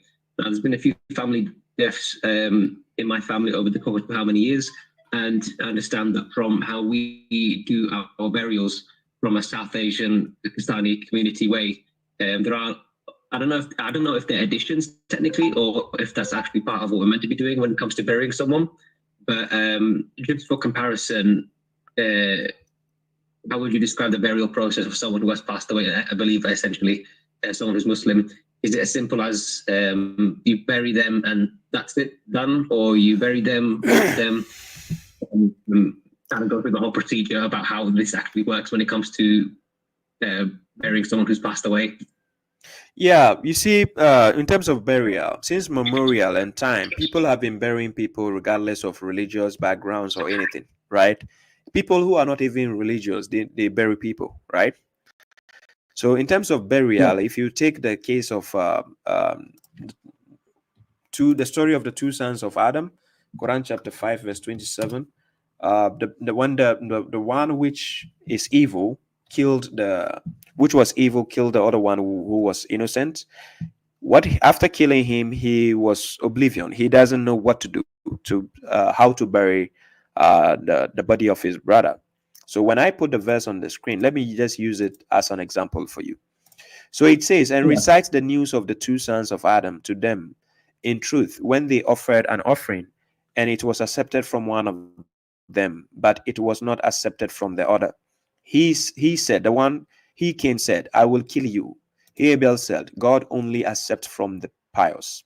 If you should stretch your hands at me to kill me, I will not stretch my hands at you to kill you. Indeed, I fear God, Lord of the worlds. Then he says, indeed, I intend to make you take over my sin and your sin. Then you will be among the companions of the fire. That is the penalty of the transgressors. And his soul subjected him to kill his brother. So he killed him and became one of the losers. Then God sent a crow to search in the ground in order to show him how to conceal the body of his brother. He said, oh, woe to me. I have failed to be like this crow to conceal the body of my brother. So he became one of the remorseful. Now, when you read the context of these verses I just read, it just tells you, number one, this person who is going to bury his brother is even a bad person, and he's going to bury the body of his brother. Somebody will say, why didn't he shower him? If you're going to put something to the trash, do you need to shower it? Not really, no. Thank you. Not, yeah. So if the soul has already left, the reason why we bury the dead so that it doesn't stay on the ground, up on the ground to disturb you, the living ones, because it is a contamination. It is a waste product. The person is dead. Of course, if you want to just give it a respect to bury it in a nice manner, that's okay. But Burial of the dead is not something that God now has to bring a book and tell us, hey, you have to do this, wash the ass, and no. You understand? Yeah. The moment the Of course. person is dead, well, if you want to keep it in your rooms and for it to smell, let's see you people who will do that. So we have people some people went to the extent to ask me, is cremation allowed? As a matter of fact, God never said anywhere cremation is not allowed. What about he never said anywhere. Look, this is what God says. I'm going to give you a verse on the screen. Quran chapter 17, verse 49. So this verse on the screen, it says, and they say, when we have become bones and debris, will we indeed be resurrected as a new creation? Then God answered the question by saying, say to the messenger, become stones or iron. If you like, become stones, or you can become irons. What did God say? Or a creation of what is greater in your bosoms. And they will say, who will return us? Say, the one who originated you the first time. Then they will shake their heads to you and say, when is it? Say, perhaps it is near. Now, then he says, the day God will call you, then you will respond with his praise and presume that you only lingered for a while. So now, the verses I just quoted, chapter 17, verse 49 to verse 52, you can see, even if somebody dies and he's cremated, God will bring him back. Even if a snake swallowed somebody and the body was not found again, he will be brought back by God. Even if the airplane crashed and everybody bent inside, nobody was found, you still come back to the God. Even if the shark ate you into pieces and no trace of you is found, you will still be raised by God and you come back. That makes a lot of sense. That's really, really good answer. Thank you. No, that is the point. I was kind of wondering. And that is the point. That's perfect, that. Yes, and to summarize that, you see, many a times sectarians will tell you that when somebody dies, as soon as he is put in the grave, then the angels will come and wake him up.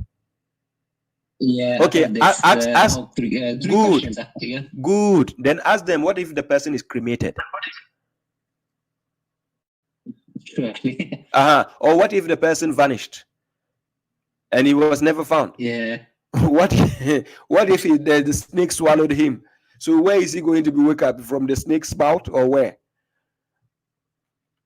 You understand? I was thinking that, but there's always been inconsistency with how some of these imams, especially the ones who, again, sectarians, how they kind of do the procedures of burial. And there's been, an example would be passing away on a Friday because the Jummah means that you're forgiven for your sins. Or that's an example of things that we're told about when someone dies, instead of dying on a Friday, is a holy day, so you get forgiven. Whereas if you die on a Thursday, you go to hell. Yeah. So it's just one of those examples where it is conflict with each other. Yes, and exactly. It conflicts massively with yourself. Exactly. So this is why God says you should contemplate the Quran, and if it's not from God, you found there in numerous discrepancies, or what we can call contradictions. So if you find discrepancy, then it cannot be from God. You get the point.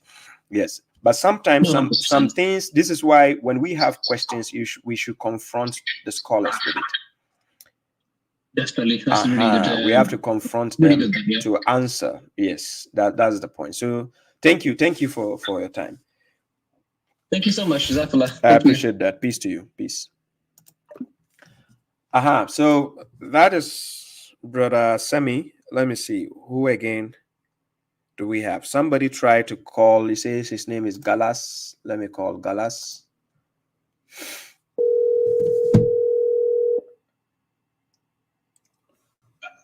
Let me call Galas. Yeah, peace to you, my brother.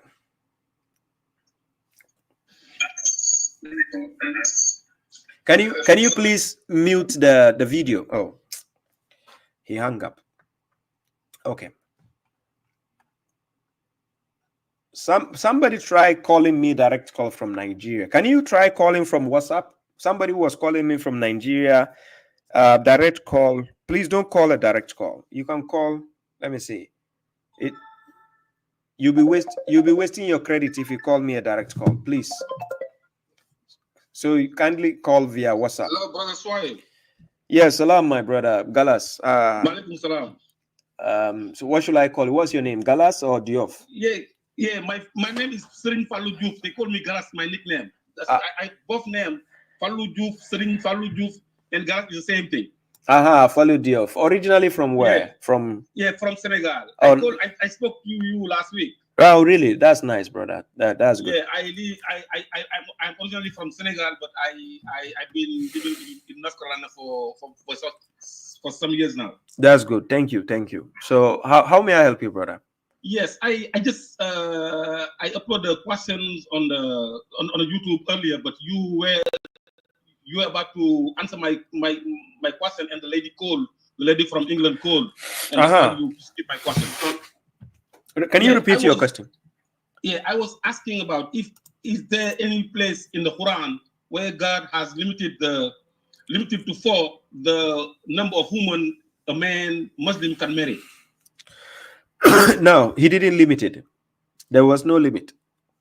There's no limit? No, there's no limits. Let's go and check the verse. Okay. Well, Quran chapter 4 verse 3 is usually where the arguments start from. But it is a conditional statement. God gave a condition, right? So when we start from verse 2, and he says, and give the orphans their properties, and do not exchange the bad for the good, nor shall you consume their properties into your properties. Indeed, it is a great sin. Verse 3, and if you fear that you cannot be equitable regarding the orphans. So the subject is about the orphans, right? So then he says, then marry whoever pleases you among the women, that is within the orphans. Okay. So somebody will say, can an adult woman be an orphan? Because it depends how you limit the word orphan to be. It's not limited to only kids being orphan. It is about, let me give you the breakdown of orphan. So when you go to the dictionary, when you take every word has broader meanings.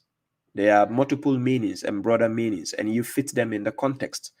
So for instance, the word orphan, it can also mean someone who lacks support or care or supervision. It can also mean orphan.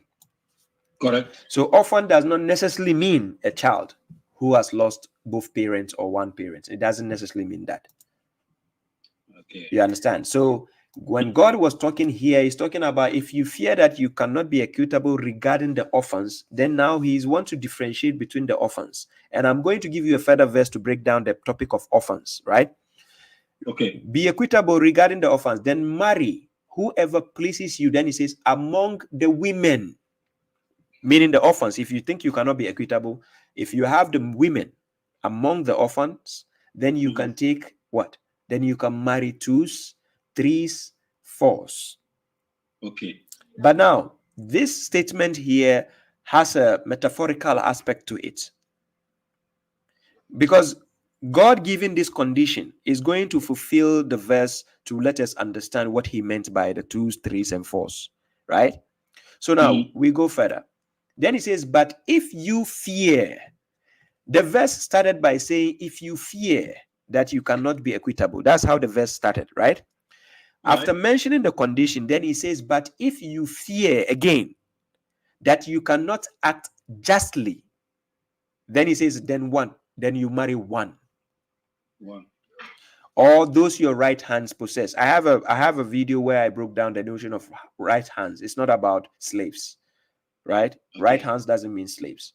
Then he says, those your right hand possess, that is the least that you will not deviate. Because when you marry multiple women, you are likely to deviate. But this is the condition concerning orphans. So why is it that God says, but if you cannot act justly, then one? So now let's go to chapter 4, verse 129. I'm going to show you the reason why God was mentioning concerning the acting justly between the women. God mentioned in Quran chapter 4, verse 129, and you will never, he used the word never, and you will never be able to act justly between women. Right. He never said you can't. He said you will never be able. That's right. That negation, right? So not even the prophet could do that. Yes. But he never said it is haram to marry multiple women. Pay attention to me. Right. He never said it is haram. But now you are likely to deviate when you have multiple women, because it might push you to even lie. It might push you to hide some secret, because guess what? Women are very jealous. Imagine buying a car. You imagine buying Lamborghini for one wife and you don't buy Lamborghini for the other wife. Right. Imagine going to sleep with the other wife and then she will say, hey, he came to me, he slept with me 5 rounds or 6 rounds. Then you go and sleep 1 round with the other wife. You understand? So the example I'm talking about is, if you want to see that it is difficult, even the prophet faced a problem. Quran chapter 66, when you start from verse 1 up to verse 4, it showed you the problem the prophets faced concerning multiple wives. So God, in his infinite wisdom, when he created Adam, he gave him 1 wife. Right. He could have given him 10 or 20, right? But he gave him 1. Are you getting my point?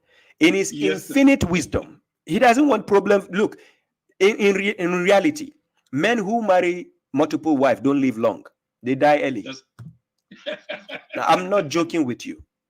You're right about that. I know. Yes, they die early. I'm serious. So according to the infinite wisdom of God, then he says 1. If you fear, you cannot act justly, because acting justly is never easy. So now let's go to the top side. Chapter 4, verse 127, he's going to break down concerning the orphaned women. Now, when we say the orphaned women, God says, and they seek your legal opinion concerning the women. Which women are those? Then God says, say, God opines you concerning them and what has been recited to you in the book regarding the orphaned women. So now, in this verse, it's mentioned the orphaned women. So meaning it is the word orphan is not only limited to a child who has lost his parents. It can even be a woman, a lady who is a bit matured, or he is matured, a grown up, but she is helpless. She doesn't have support. She's not married. She doesn't have care. So in this case, you will be in charge of her. Because that is why mostly even a woman can grow and she's in her 20s, 21, 22, but she's still with her parents, usually. Right. Other than this Western world where the government has set up standards where people can actually cater for themselves. But when you go to other countries or other places, or maybe in the ancient times, even if a lady is 25 years, sometimes she's still with her parents. You understand? So let's assume she is still grown up, but she lost her parents, or she lacks the support and the care and whatever have you. Just like in the case of Maryam, when she lost her parents, who was taking care of her? Zachariah. Yeah, that's right. Yeah. Exactly. That is the point. So now, why is this thing came from? They talking about, okay, if you are Muslim and you married more than 4 women, you are mushrik, you are not a Muslim anymore. It is the mushrik saying that, the sectarians. But if they say if you marry more than 4, you are going to hell, how come their hadith says the prophet married 11 wives or 9 wives? How come? So is the prophet going to hell? No. So then let them keep fooling themselves. If they say you marry more than, look, if you have money to marry 100 wives, go ahead. If you want to die early. No, I don't want to die early. Then if you don't want to die early, take 1. It's okay. Did you hear my wife in the back? She said what? She said what? She said, if I want to die early, yes. Exactly. If you want to die early, go ahead. Go and marry. I'm serious. Thank you very much, brother. Thank you very much. I appreciate your time. God bless you. Peace. Yeah. Okay. So I still have some few minutes to go.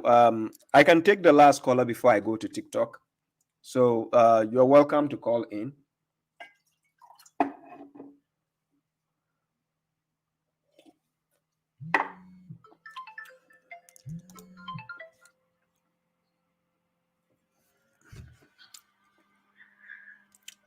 Peace. Peace to you, brother. Your name and where you're calling from. Hussein from Australia. We spoke not too long ago. Oh, really? Yeah, I think so. Maybe last week. Okay. Yeah. Okay. You called last time, right? Yes. Okay, yes. nice to meet you, brother. Thank you. How may I help you? So I have been listening to a lot of your videos lately, you know, and I'm coming more and more to agreeing with you. My question is, when say for example the prayers, okay? Yeah. I'll be going from 5 daily, from what I understand, 5 daily to now 3. Where does my responsibility come in? Like, you know, the Sunnis would say, oh, you know, don't worry, just follow this person's opinion, and if he's wrong, he takes the blame and whatnot. Now, I'm sort of going on my own journey. If I come to wrong opinions or wrong conclusions, I'm afraid, you know, if I don't pray Duhur Asr, then I might be very sinful, or, you know what I mean? Or, you know, we were just talking about Hajj just recently, you know, if someone now chooses the opinion not to do that. Where do you understand what I'm saying? What does the Quran say about this, or what is your opinion on this? On like taking your own personal responsibility. You know, if we miss something out of genuine, because I believe we're all being genuine on this journey. You know, I believe I'm being genuine. I believe that lady caller from the UK is being genuine. I believe you're being genuine. I believe we're all being genuine, but yeah, does that make sense? Okay. Quran chapter 17 verse 36 says, do not pursue that of which you have no knowledge. And let me put the verse on the screen. Quran chapter 17 verse 36. I'm going to break down the verse in a more, you know, profound way. So let's take the breakdown of the verse. So God says, "Wala takfu ma laysa laka bi ilm." The verse is talking to a second person pronoun, a singular, right? But that is the prophet. So we take the example of what the prophet does from the Quran. We have to also, you know, follow the footsteps. So now God is telling him, do not pursue what you have no knowledge about. So the burden of following something, who is it based on? The burden of following someone, myself? Yeah, yourself. Because you always have to decide what to follow, right? It doesn't have to be somebody's duty. You saying that, okay, just Imam said it, so that's it, I just followed. No. According to the wisdom God has given us in these verses, this is the wisdom God gave us in the Quran. He said, do not pursue what you have no knowledge about. Then this is what he says. Indeed, the hearing, you have the hearing, right? The eyesight, you have it. The mind, you have it. Then he says, all those will be accountable thereof. Because he gave you for a reason. In Arabic, it says mas'ula. It is something to be questioned about. You'll be questioned about this. So how did you use these faculties God has given you? Will you allow yourself to follow somebody like a shippo? No. So now, let's go to the next verse. Quran chapter 33 verse 66. The most essential part of you, the human being, that you have to utilize is to follow God and follow who? The messenger. Is to obey God and obey who? The messenger. Will the messenger do anything which God has not commanded him according to the Quran? No. No. So everything the messenger does in the Quran is based on what God commanded him. So we can see the example in the Quran. So we have to also follow it. So now God says, Quran chapter 33 verse 66, the day their faces will be rotated in the fire, they will say, oh, if only we had obeyed God and obeyed the messenger. So now the verse goes on, verse 67, and they will say, our Lord, indeed we obeyed our leaders and our elders, but they misled us from the way. So in your religious affairs, who are you supposed to obey? God and the messenger. Simple. Because the messenger will only tell you what God says. So if anybody is saying something and it's not coming from the book of God, that person is only going to lie to you. Everything you say has to come from the book of God. Yes. You understand? I agree with that. So Yes. the other day, somebody was asking me, he says, Baba Shoaib, I watched your video. You were performing Salat and you said this, you said that. I said, And he says, you were taking verses here, there from the, and I say, from where? He says, from the Quran. And I say, was it from the Bible? He said, no. Where was I taking all the verses? He says, from the Quran. And I said, okay, if you are an intelligent person and you are giving ingredients to cook, what do you do with the ingredients? You join them together to cook a meal, right? So if I've taken verses from the Quran and it's coming from here and here and here and here, and I join it together, was it from the Bible? No. So was I doing something which is not in the Quran? No. No. You understand? So this is where people don't know how to use their IQ. Let me show you something. You see what we call pen. Pen is meant for what? For writing, right? But is it meant for writing only? No. No. I can use pen for drawing also. I can use pen to break it and take the ink and use it for thumbprint also. Yes. As a matter of fact, I can even use pen to fix something with it. If something is hiding in the hole, I can use it to dig inside and remove it. That is the same pen. It is only a foolish person who will say, oh, pen is only meant for writing. So if I'm using the Quran and I take something from the Quran to use it for my own benefit, and then somebody will say, no, brother, you don't have to do that, it's wrong, then that person is not using his brain. Yes. Are you getting my point? So the burden of following the guidance is upon you. You have to follow what you know. If Baba Shoaib is speaking, if you don't agree with me on something, it's not mandatory for you to follow me. You have to reason. If it doesn't take up to your reasoning, you just give it time. You understand? Make more research. Definitely. Then, yes, if it resonates with you, follow. If it doesn't, because the burden of questioning is on you. In the day of judgment, you will not go and tell God, oh, I heard Baba Shoaib saying that, so I obeyed him. That's it. So now, no. Yeah. Beautiful. One more question, maybe just real quickly. Riba, interest. What does that mean in the Quran? Does that mean home loan, car loan, as we understand it today? Riba means usury. When we talk about usury, it also means interest. But we are talking about riba in sense of loan, taking a loan.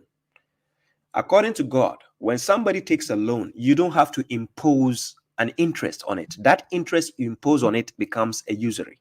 This is what most banks are doing to people, especially the Jewish banks. Yes. You understand? Definitely. In business, let's say I bought this phone for $100. And now then you ask me, how much am I selling it? And I tell you $200. There's nothing wrong. That is business. Yes. Because I just put the transaction. If you want to buy, fine, that's up to you. If you think it's too expensive, you go to another shop which is less. That is business. So according to Quran chapter 2, verse 275, God allows business. He allows transactions to happen. But God forbids usury. Usury based on loan. To give somebody, you borrow somebody money, you lend somebody money who borrowed from you, and then you are imposing more interest on it. So that if he's coming back, he should bring double or interest. So according to God, you, the borrower, you are not guilty. But the one who is going to lend the money to you and adding the interest is guilty. So that is what is classified as a usury. So according to God, the one taking interest from you will be dealt with by God, according to Quran chapter 2, verse 275. So to be specific, if I go to a bank and take out a home loan, are you saying you are not guilty? You are not guilty because you don't have a choice. That's why you went. Are you telling me if you have a choice, you go to the bank?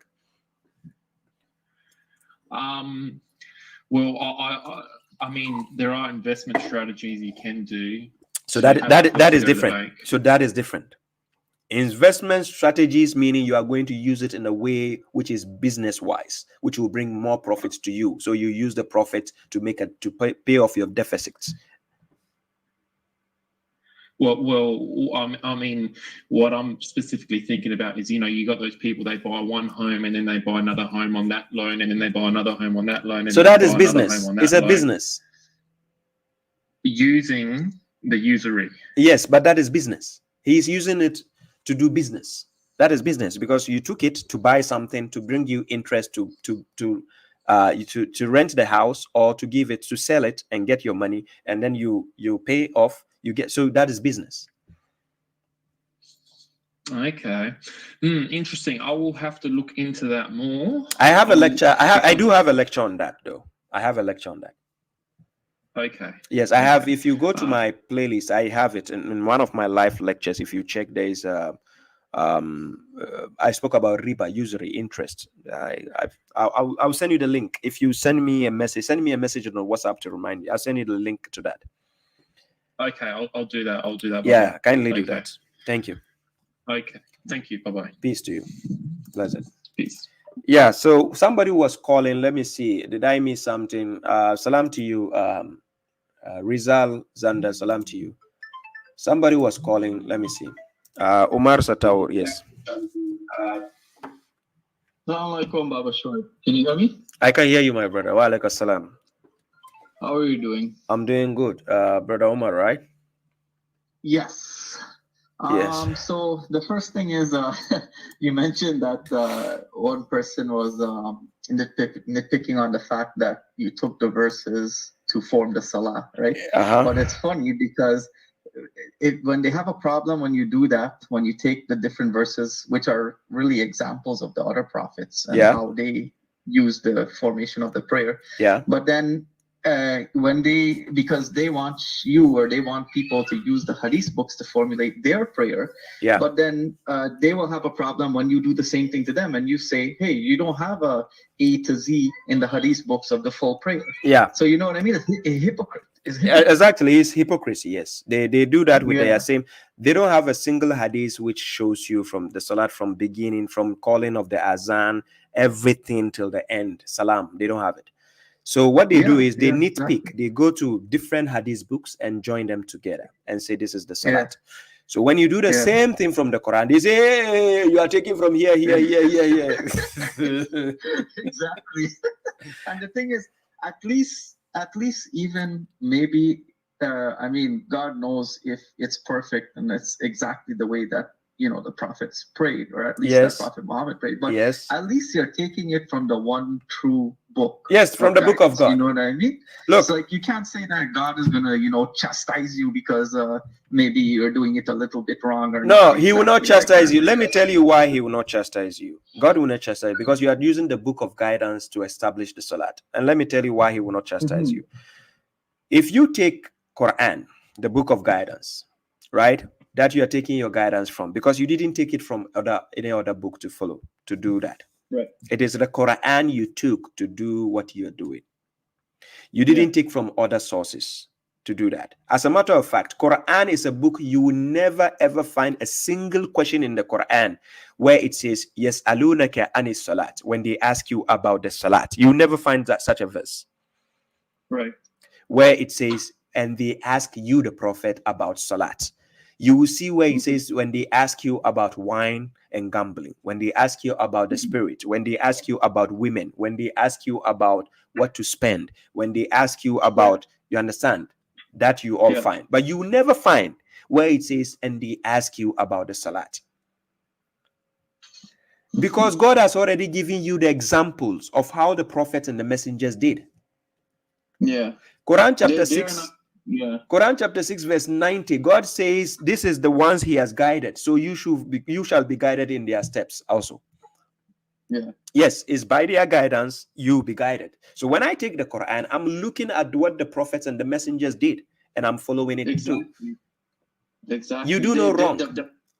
Exactly. The practical example is already in the Quran, but I think what the problem is, they are not happy and content with the simplicity of the way it is in the Quran. No, they are not. They're not happy. Yeah, they're not happy with one rakat. They're not happy with just reciting the Quran. They are not. Like they're like suffocating when you don't have the stuff from the hadith and all this extra. Exactly. Exactly. So they get infuriated when they see my video that this is Baba Shuaib, he's doing Salat and he's taking everything from the Quran. Then they say, hey, he's creating his own Salat. Did I take everything from the Bible? Was it from the Bible, ladies and gentlemen? Exactly. So this is what people don't understand. Baba Shuaib is not forcing you to. I'm not forcing people to say, hey, come and follow what I'm doing. You don't want to do it, that's up to you.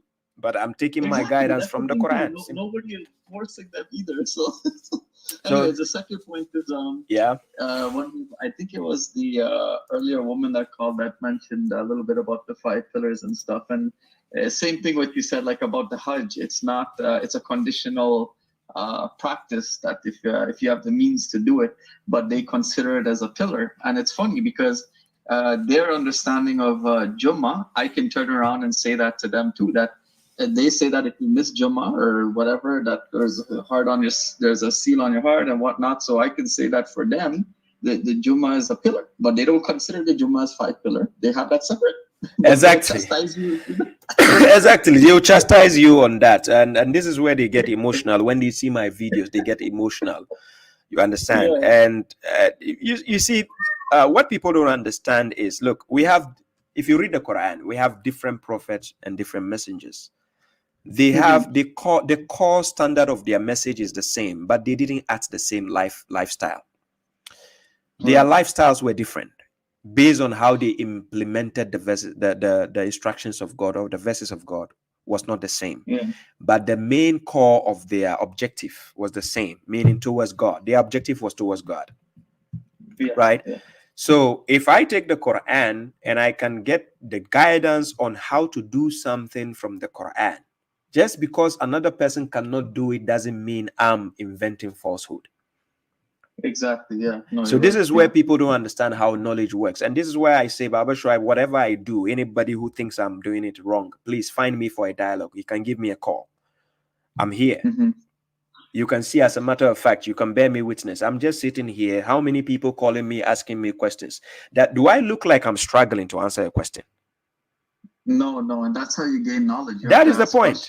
That is the point. That's the only way. That's the only way you'll be understand how somebody else has their understanding. That is the point. That is the point. I make myself available, but what do you see the mushriks and the hypocrites doing? Staying far away and throwing stones. Well, I tell them to call you, but they don't have the balls. No, they don't have the balls. They can only come here and make noise. Yeah, they make noise. That's all they can do. Or to call me MF. Yeah, they repeat the same thing. The same thing as if it's the truth, but then that's all they keep doing. Just repeat. Yeah, they just repeat themselves.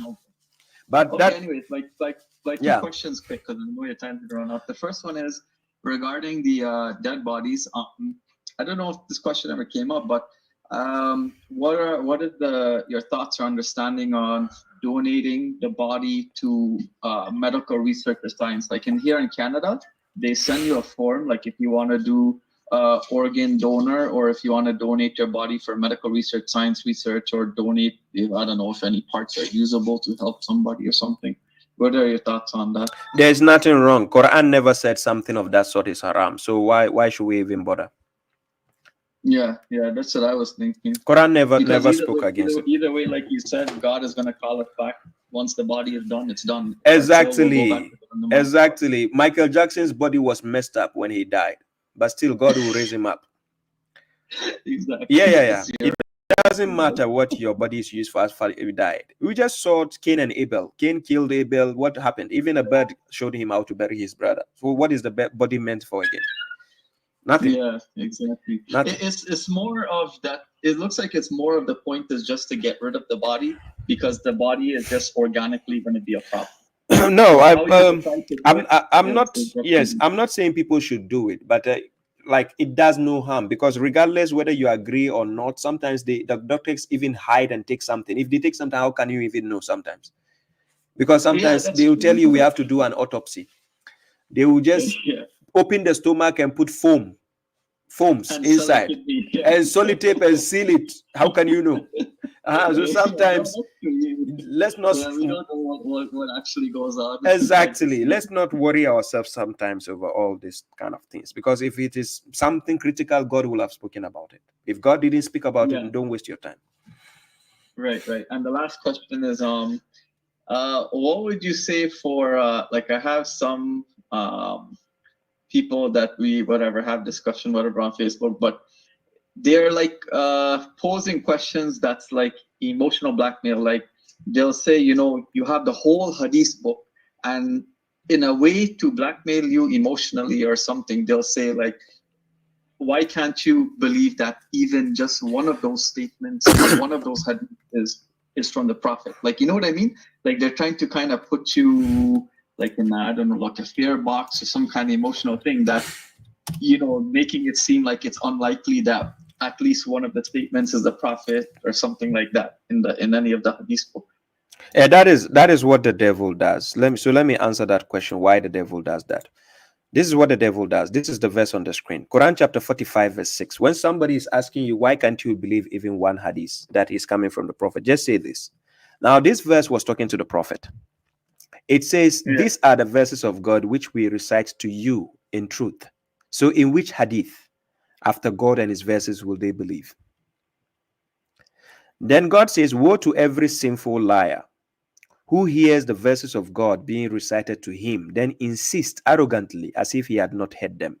Therefore, announce to him of a painful punishment. So now God is asking a question. In whose hadith, or in which hadith, after God and his verses, will they believe?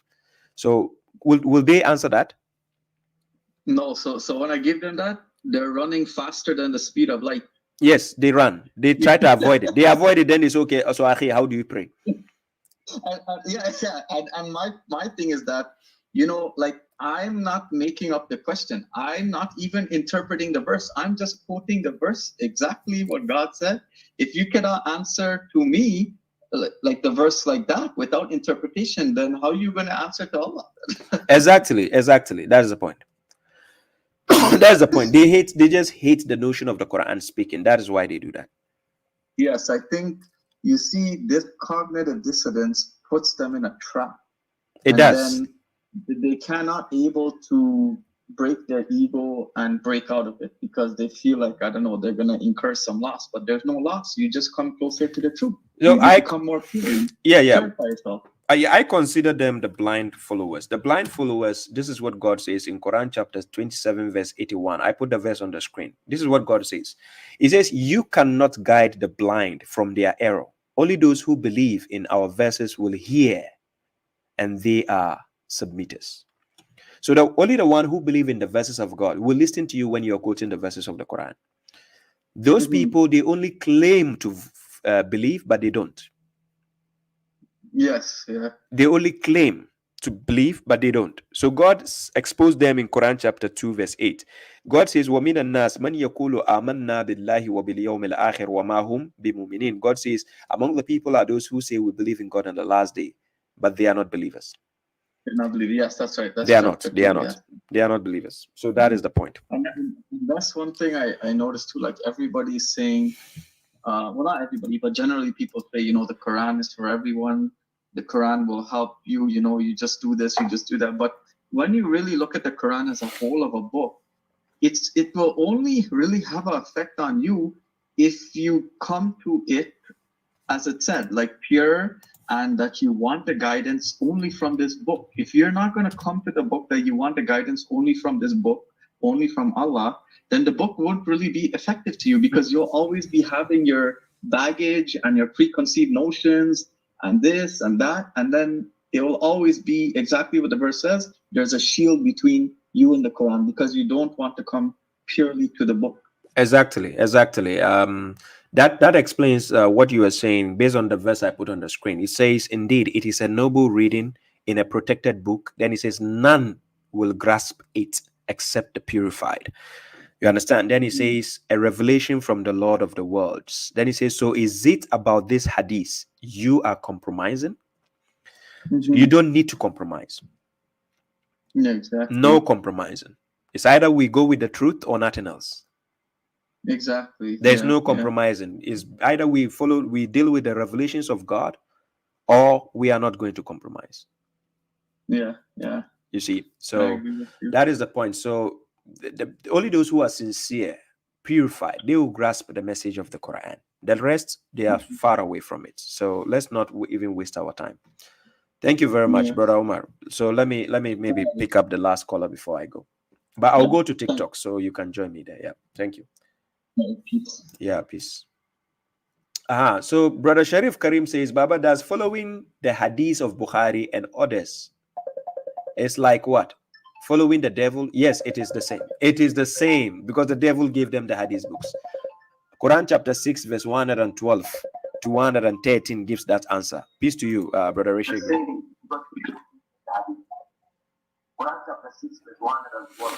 Brother, kindly mute the peace to you, bro. Can you hear me?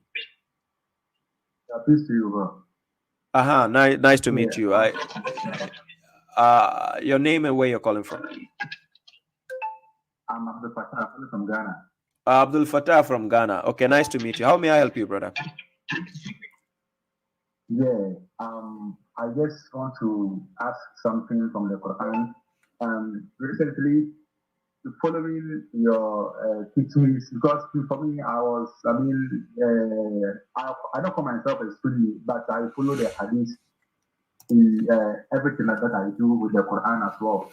Okay. Following your teachings has made me, learn from you. But there are certain things that I have stopped doing because of your teachings. Now I don't pray Salat al-Zuhur and Asr anymore. Yeah, but I pray Salat al-Maghrib and Isha and Fajr. But I want to ask, the time that we pray the Salat al-Maghrib over here, is it the right time that the Quran stated, or what is the best time according to your knowledge from the Quran? What's the best time to pray the Salat al-Maghrib and then the Isha and then the Fajr as well? Okay. So in the first place, there is no such thing called Salat al-Maghrib in the Quran. Salat al-Maghrib doesn't exist in the Quran. The same time that they call the Maghrib is the time they call Isha in the Quran. That's Salat al-Isha. Can you please mute the video you are watching from me on your other phone? Okay. Put the volume down. Okay, thank you. Okay. So what happens is the Salat al-Isha, that time is what you in Ghana, you do the Maghrib. That Maghrib you are doing in Ghana, that is the time for Isha. Okay. But there's no such thing as Salat al-Maghrib in the Quran. So pay attention to that. And Salat al-Fajr happens to happen. Still, I think that there's a sound where you are. Okay.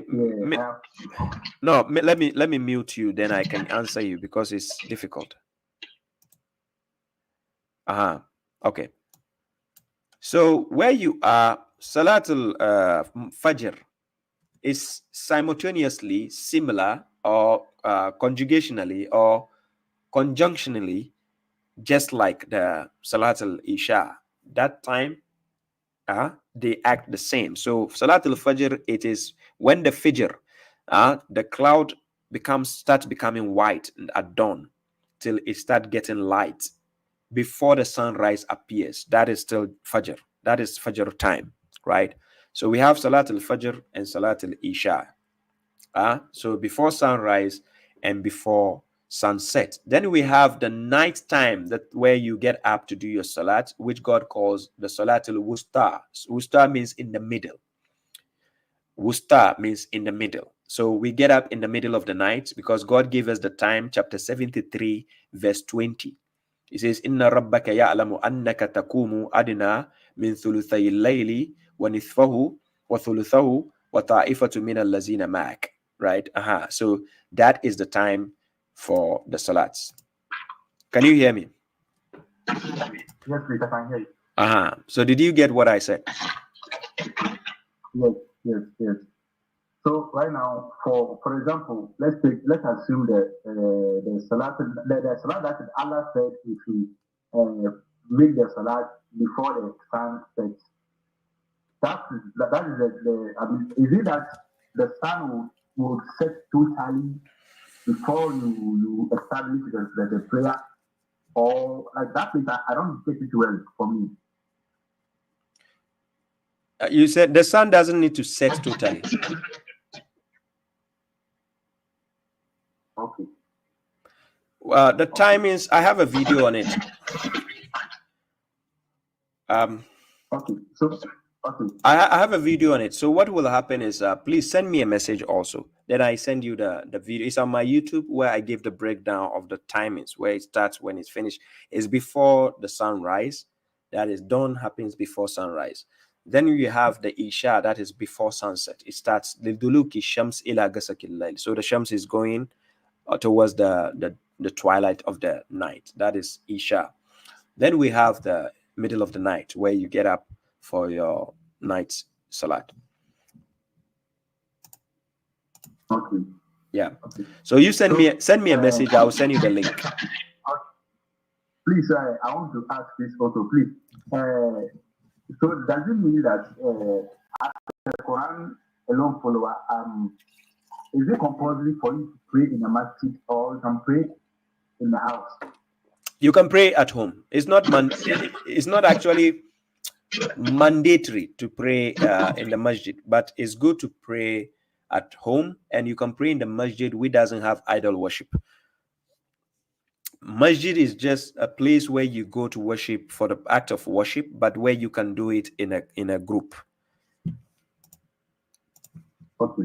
Yeah, but you can do it from home. Okay. So now, if you are a Quran alone follower and you go to the masjid and then they are offering their salat over there, joining them to pray, is it good, or you have to pray alone? You can pray alone. Zakaria prayed. Zakaria did his salah alone. There's nothing wrong with doing it alone. Joining a group that you are not certain of, I don't recommend doing that. You can't just go somewhere, you saw a group of people doing something, then you go and join them. You don't know what they are doing, what they are part of. You understand? So you have to be careful of the group you go to join. You have to know what they are doing first. Or you don't even know if they are calling on another god or they are worshiping an idol. You don't know. So don't join people you don't know what they are doing. Okay. Okay. For the timing for the salat, I'll go and watch that video to understand that piece better. Yes, you send me a message. I'll send you the link. Okay, okay. There's another question too that I want to ask. I want your tutorials about the salat, and I want to ask this. So, when you go to ruku and then sujood, is there something that you should be saying, or like some kind of, supplications or something like that, zikr that you should be saying, as compared to the hadith books where you say Allah and Abin? So, is there something, when you follow the Quran alone, is there something that you should be saying when you go to the ruku or sujood? And how do you end your salat? When you finish, the salat, how do you end it? As Allah says in the Quran that if we finish praying, we should do remembrance of Allah in the Quran. So how do you end that salat, and then which type of zikr are you to do? I think in that video I gave the breakdown. In that video I gave the breakdown to that. If you follow up the verses, the salat you are doing alone is based on dua. If you are alone, it is dua. We see Zakaria do the dua in his salat. We see Quran chapter 17 verse 110. God says, "Kul ad'ullah aw ad'u rahman ayyama tad'u falahu al-asma'ul husna." So tad'u, dua. You do the dua. So wa akhir dawahum, believers, the end of their dawa, that is their invocation, is to say Alhamdulillah Rabbil Alameen. You understand? So saying Alhamdulillah Rabbil Alameen is what believers use to end their invocation. You see? So that signifies you are done. But then when you go to the extent of trying to know which dua you have to do or supplications, they are all found in the Quran. You have a lot of glorifications you can find in the Quran. Tabaraka Rabbi Zil Jalal wal Ikram. We have Subhana Rabbi al Azim, Subhana Rabbi al Ala, Tabaraka ismu Rabbi zil jalal wal ikram. We have a lot that you can use clarifications to actually glorify God. So it doesn't necessitate that it has to be fixed things that you have to say. No. Glorifying God, you can seek his praises a lot of times. You get the point. So thank you.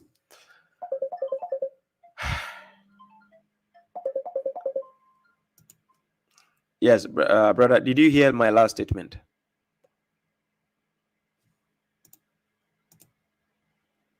Hello? Hello. Did you hear my Yes, last please, I can hear statement? you. Yes, please. I heard it. Okay. So you you, like I said, I'll send you the link. This thing is very. I will send you the link to that video. Then you can get your this thing. So let me pick up the last caller so I can go to TikTok. People on TikTok are waiting. So thank you for your time, bro. All right. Yeah. Okay. Salam. Peace. Okay. Before I pick the last caller, I think Dauda was calling. Is it Abdurrahman? Hey, a lot of callers on the line. Wow. This guy from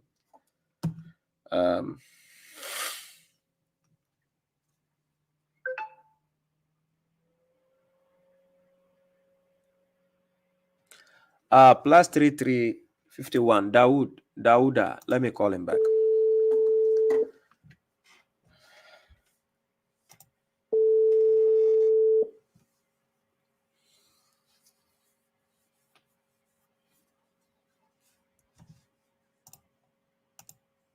Hello? Yes, hello, salam. Your name and where you're calling from, brother? Yeah, Assalamu alaikum, Baba. My name is Dauda. I'm coming from France. Nice to meet you, my brother Dauda. How may I help you? You called me a lot of times, but sorry, I was busy. Yeah, no problem. So that question on the screen, it was for me. Yeah. Can you mute that video? You are watching my video. Can you mute it? Yeah, I mute it. Yeah. So I was wondering. Sometimes I was discussing with some of my friends, and we were talking about predestination or destiny. Since God knows everything, how that can affect our choice or our free will. So I was wondering if there is a predestination or destiny in the Quran, or if so, how can you explain that or elaborate on that? Yeah. So concerning predestination, yes, it is in the Quran, but for a specific issues. It's not based on everything that goes with destiny. That is why we'll be judged based on the things we have done. So, for instance, Quran chapter 57, verse 22. Let's use this as an example. So, concerning misfortune, when an accident happens on earth or a misfortune, it has already been predestined to happen. That's why accidents and misfortunes happen. So it says no misfortune happens. I put it on the screen here. No misfortune happens on earth nor among yourselves except in a book, or we can say a register, before we bring it into existence. Indeed, that is easy for God. Then he says, so that you may not despair over what goes by you, nor exult in what he has given you. For God does not like all who are arrogant and proud. Then he says, who are stingy and command the people to be stingy. And whoever turns away, then indeed God is the rich and the praiseworthy. Do you see the context? So here, God is talking about the predestination in terms of when misfortune happens. And when people don't understand this notion of misfortune, I take you to Quran chapter 2, verse 155, so that you understand what misfortune God is talking about. So here, God says, and we will test you with something of fear, hunger, and the loss of wealth, souls, and fruits. Then he says, so give good news to those who are patient. whom when a misfortune strikes them, they say, indeed, we belong to God, and indeed to him we will return. So these misfortunes that we are going to face in life, they have already been predestined to happen. For instance, somebody dying, your money getting lost, hunger, you facing hunger, you losing your food, your fruits, you losing all these things, you being in fear is part of the predestination God has destined for you. And you have to face it one way or the other before you die. Okay. You get the point? Understand. Yeah, I get the point. So that is, yeah. The last question. So how can you, since God, because that was the discussion I had with my friend. He was asking me, since God knows everything in the past, in the present, in the future, you know that who will go to hell, who will go to paradise. Since he know that, how that we have free will to free will in that decision that God already know, or he already made. If I know my son will touch my phone, when I leave my phone on the center table, if I know my son will touch, it's different from me predestined for my son to touch it. There's a difference. Okay. So God knowing the future does not necessitate that God actually want you to do what you did. Okay. Are you getting my point? Is the answer I give to the person. Yeah. So he knows this person will do good. He knows this person will do bad, but he didn't say go and do the bad. He didn't predestine it for you to go and do the bad. No. So that is why when Iblis refused to follow the command of God, God asked him, why did you not prostrate when I asked you to do? Okay. Are you getting my point? If God actually willed or he predestined that to happen, why will he ask Iblis that question? You understand? So we have to understand the difference between predestination. The misfortunes we are going to face in life, God has already predestined it. Okay. But in terms of the things that we have to do in a righteous way, God wants us to make the decision to go and follow the good things he has told us to do. Then he showed us the bad way and the good way. So you have to decide which one you have to do. So that is where the free will comes in. Free will is the decisions the choice you have to make decisions for yourself. It's either you decide to be a good person or you decide to be a bad person. Okay. Yeah, that's right. Yeah. So you can see also, like in one verse, I forget the number. So let me read this verse. Let me read this one verse before you see in this verse, Quran chapter 7, verse 179. It says, and we have suddenly seeded for hell many of jinns and humans. They have hearts by which they do not what? Comprehend. They have eyes by which they do not see. And they have ears by which they do not listen. Those are like livestock. In fact, they are more astray. They are those who are heedless. So because they are heedless, because they don't want to use their hearts to comprehend, because they don't want to use their eyes to see, because they don't want to use their ears to listen, God will punish them. Yeah, that's true. That's so true. You can ask your last question, then we go. I think my time is getting So me, what I was thinking, if I can, you will see if I'm right or no. Like when God says that there are some people that will, like, excuse me, my English is not good. There are some people that will delete their bad deeds when they are righteous. We can say that we can correlate that to the fact that even if God already writes everything, but he deletes something that some bad action you did. So you can, I don't know if you understand what I want to say. You mean somebody does bad something? No, good thing. If you do good thing, it's your decision. Yes. Yeah. If you do bad, it's your decision. Still. Yeah. Yeah. Yeah. Right. So thank you for your time, Brother Lauda. Let me pick up the next caller, then we go. Thank you. I appreciate that. Yeah. Peace. Thank you. Okay, let me call this. I wanted to end, but the call's coming in. Hello. Yeah, salam to you. Your name and where you're calling from? I'm Mustafa Abdul Ali, calling from the United States of America. How are you, my brother? Oh, Alhamdulillah, I'm doing good. Nice to meet you, Brother Mustafa. You're welcome. I have a question for you, my brother. Did I catch you at a bad time? First of all, I was watching you online. I'm a little late, so I don't know if you're still online. I'm still online. I wanted to run away actually, but you caught me live.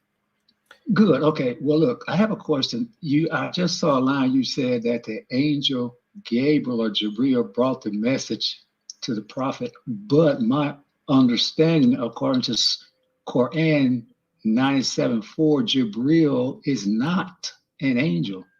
There are several verses in the Quran, unless I'm misunderstanding them, does not say that Gabriel is an angel. I read and heard that this is a concept that came into Islam from Christianity, calling Gabriel the archangel and all that kind of stuff.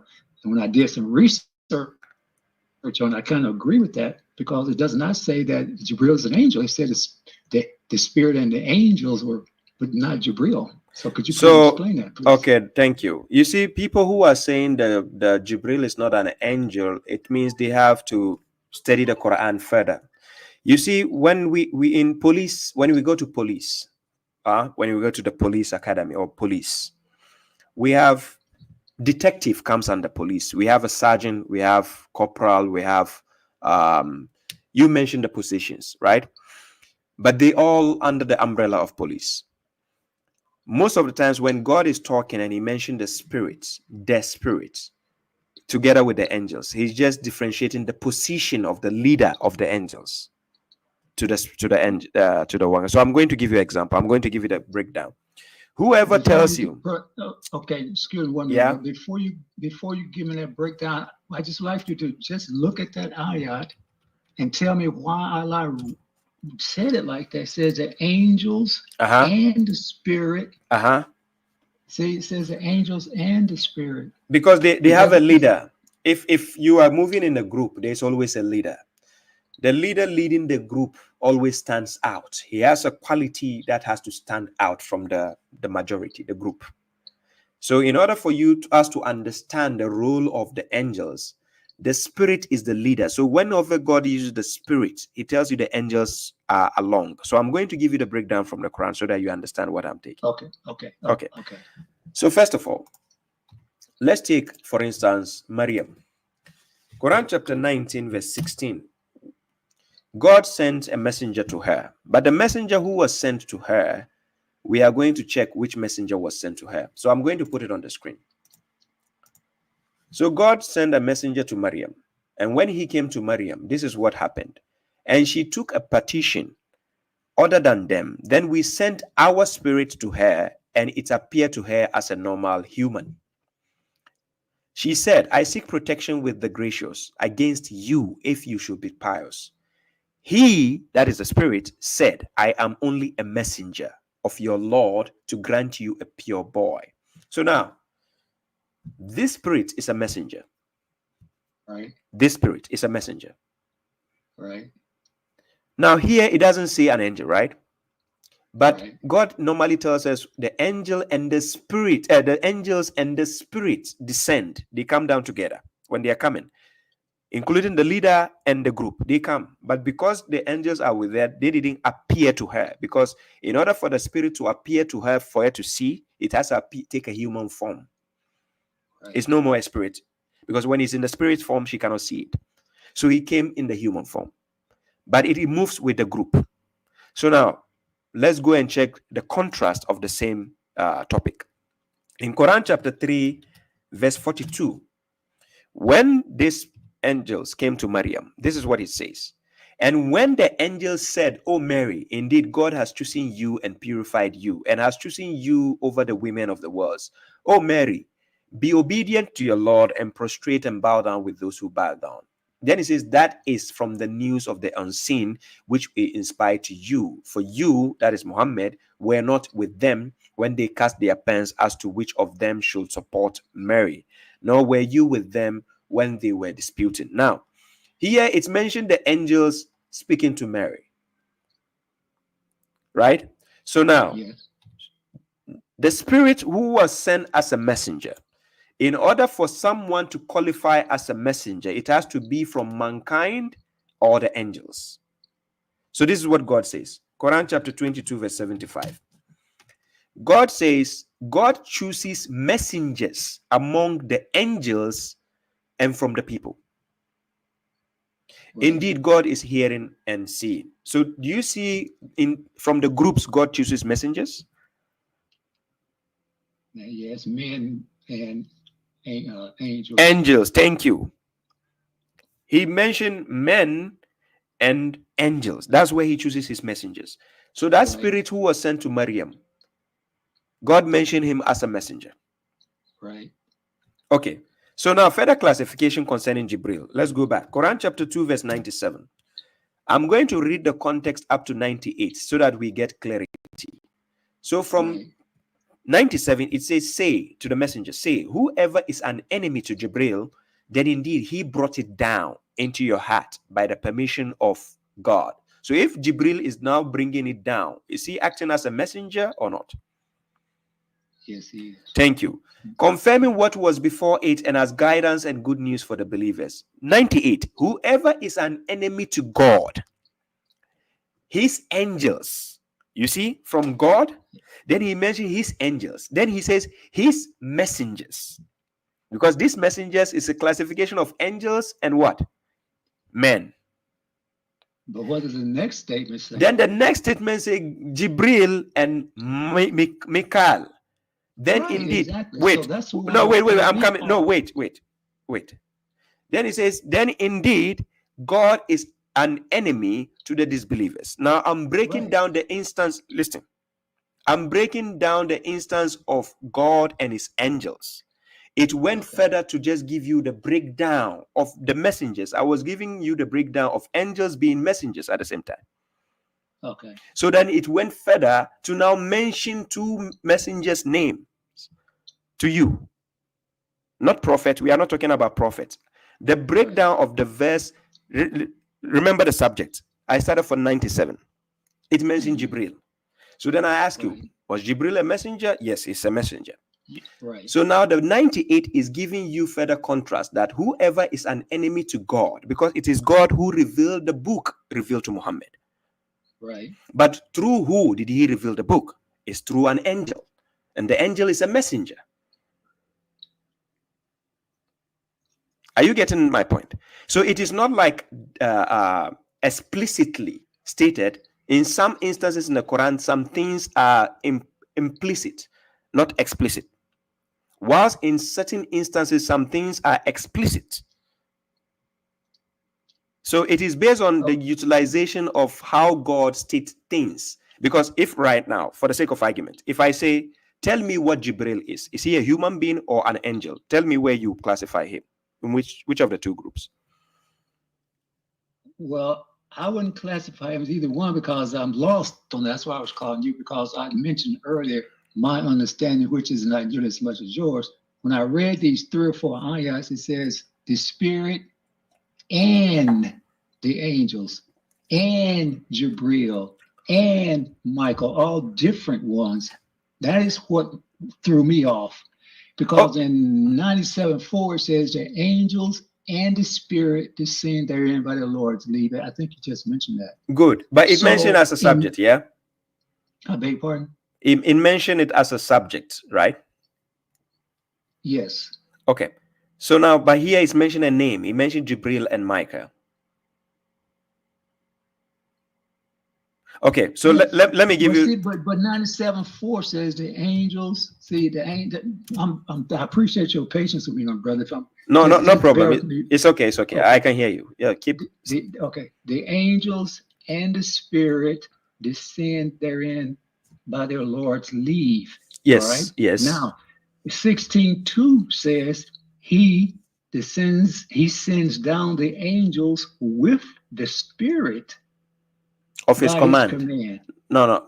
So of there his... again, it's saying with, meaning more than one. Now let's understand Okay. 16:2. In 16:2, the Okay. context of using the spirit, ruhu doesn't initially always mean an entity. We have a spirit of command. So in 16:2, it is talking about the spirit with the word be is not used for an entity, it is used for an object or a thing. Okay. If in Arabic, when we say, if I'm writing and you ask me by what, I can say bil kalam. I don't say ma'a al kalam. No, it's wrong. So we use be for an object. Okay. You understand? For something. But here it says he sends down the angels with. So the word be is used. Or we can say by the spirit of his command. So it is connected to min amrihi. So here it is not talking about like an entity, the spirit being an entity here. No. Okay. So now another one, 42 verse 52. Look how What's the answer you just said? 42 verse 52. Okay, 42. 50. Now look how he utilized the spirit again. He says, and thus we have inspired a spirit of our command to you. So here again, a spirit mentioned here is not an entity because of our command. But you can see the spirit he mentioned concerning Maryam has been put in a context not relative to these two verses I just quoted. So when he mentioned Maryam, chapter 19, verse 17, this is what it says. And she took a partition other than them. Then we sent our spirits to her, and it appeared to her as a normal human. Yeah. So here it's an entity. Okay. So in order to understand the criteria God is giving us concerning mentioning, why is mentioning spirits? Because angels are spirits. We don't see them with our eyes. Exactly. You understand? Just like the jinns, we don't see them, but they can choose to appear in a form. Yeah. So if we understand this implicit aspect of the verses, then the clarity of where to distinguish the role of Jibril will become easy for us. Because if somebody says, here it says the spirit different. So this is the breakdown. Chapter 2, verse 97. It says Jibril brought the Quran, right? Okay, so now I go to 16:102. See what God says in this verse. It says, say, the Holy Spirit brought it down from your Lord in truth, in order to reinforce those who believe and as guidance and good news to the submitters. In the other verse, chapter 2, verse 97, it told that Jibril brought it down. Okay. So now the Holy Spirit. I guess what my problem was, brother, did the various translations. Yeah. And I use about 4 translations. I think I saw one time where you said it's good to get translation. I think that's before you even put out yours, which I have yours too. I ordered yours. I got yours too. I appreciate that. Yeah. Yes. So I guess that's what threw me out, because the way the word has been translated. For instance, I forgot.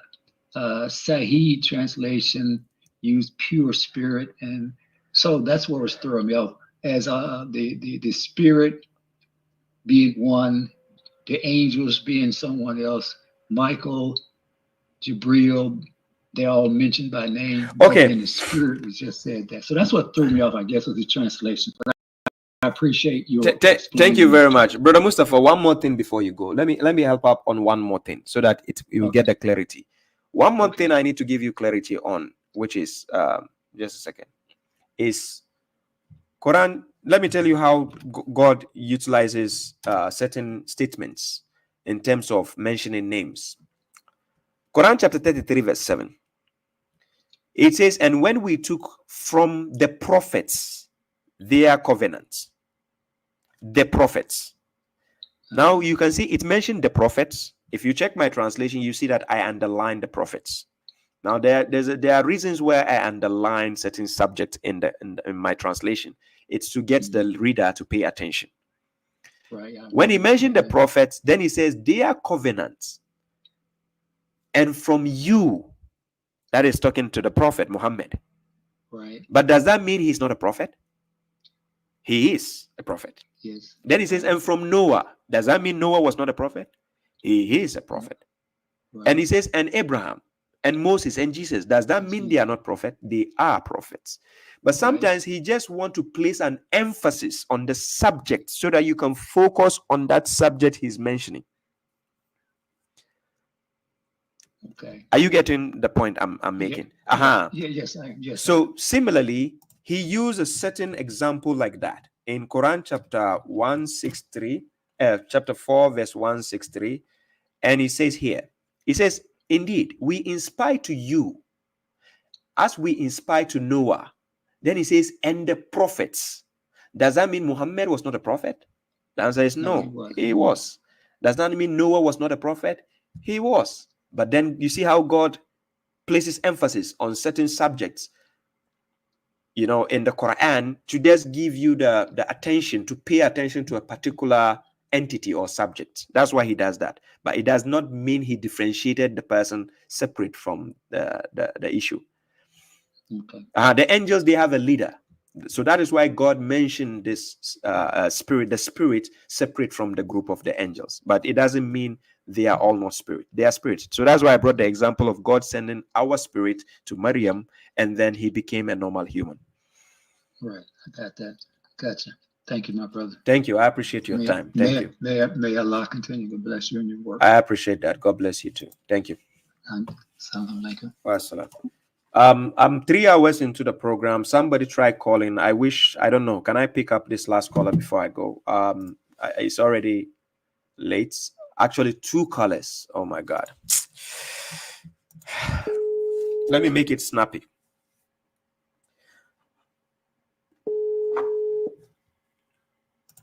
Hello, Assalamu alaikum. Wa alaikum salam, my brother. Your name and where you're calling from?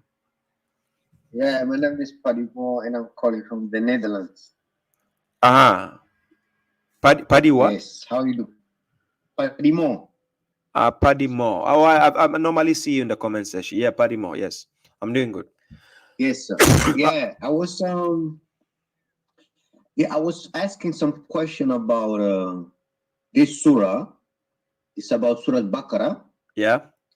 And it's about Bismillahirrahmanirrahim. Inna ladina amanu waladina hadu wa nasara wa sabiin man amana billahi wal yawmil akhiri wa amila salihah.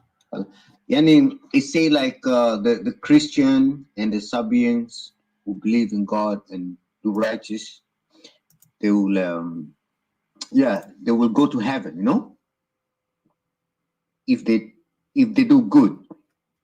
So I would say like it's like also the Christian and they will go to heaven, and the Sabians, if they believe in God in the last day. Can you break it down what God mean with that? Thank you. I will break it down easily for you. Okay, so indeed, Quran chapter 2 verse 62, right? And this verse can similarly be found in chapter 5 also, right? I think chapter 5 verse 69. But Quran chapter 2 verse 62, it says, indeed, those who have believed, or those who believe, and those who are Jewish, the Christians, as well as the Sabians, who believe in Allah. So let's pay attention to God here. Who believe in Allah and the last day and act righteous, thus they will have their reward at their Lord, and there will be no fear upon them, nor will they grieve. So now let's understand the subject mentioned in this verse. God says, indeed, those who believe, and those who are Jewish, the Christians, as well as the Sabians, who believe in Allah. So now, Quran chapter 2 verse 8, this is what it says concerning believing. In Quran chapter 2 verse 8, it says, and among the people are those who say we believe in God and the last day, but they are not what? Believers. They are not believers. Thank you. Now, how do we identify a believer? Quran chapter 8 verse 2. The believers are only those whom when God is mentioned, their hearts are fearful.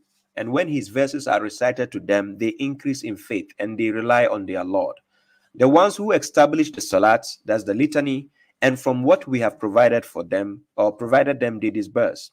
Those are the true believers. For them are degrees at their Lord, as well as forgiveness and a generous sustenance. But then, which God, Allah, are we talking about? When God is mentioned, which God are we talking about? So now we go to 112, verse 1. It says, say, Kul, hu Allahu ahad. Say, he the God, Allah is one. Verse 2, Allahu samad, the everlasting God. Verse 3, lam yalid wa lam yulad. He neither begets nor was he begotten. Verse 4, nor is there anyone equal to him. So, the Jewish who believe in this God, the Christians who believe in this God, the Sabians who believe in this God, and believe in that judgment day this same God is talking about, those are the ones who have no fear and no grief. So if you're talking to a Christian, do you believe God is one? He said yes. Do you believe he doesn't have a son? He says, no, I don't believe. Do you believe he was not born? They say no, because according to them, their God was born.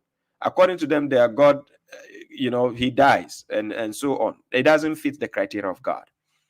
So if they believe in Allah, that is the God. We're not talking about a figment of imagination that they think they've invented their own God. Not that. So that is why the God of the Bible is contradictory. When you take the God of the Bible in Old Testament, it contradicts the God of the Bible in the New Testament. They don't even match. Are you getting my point? No, because God say we should believe in the previous books, right? And those previous books, which previous book did he say we should believe? We should believe in the previous book, and that is where what was given to. But which book? Moses. Which book is that? Yeah, the Torah and the God never said he gave Moses the Torah. I think the Old Testament was not given to the fact. God never mentioned any book called Old Testament. No, I mean it's not all. Yeah, in the Quran it means that is the Furqan. I think the Furqan, or that is the book of Moses. Yes, the book of Moses. It exists. You know what the Jewish people follow. It doesn't exist. It doesn't exist. Do you want me to prove to you that they don't have the book of Moses? They don't have it. Do you want me to prove that to you? Please, yeah. Okay, I'm going to prove it. If you take Deuteronomy, so let me do this. I go back to this, share this tab. I open the Bible. I take you to King James Bible, right?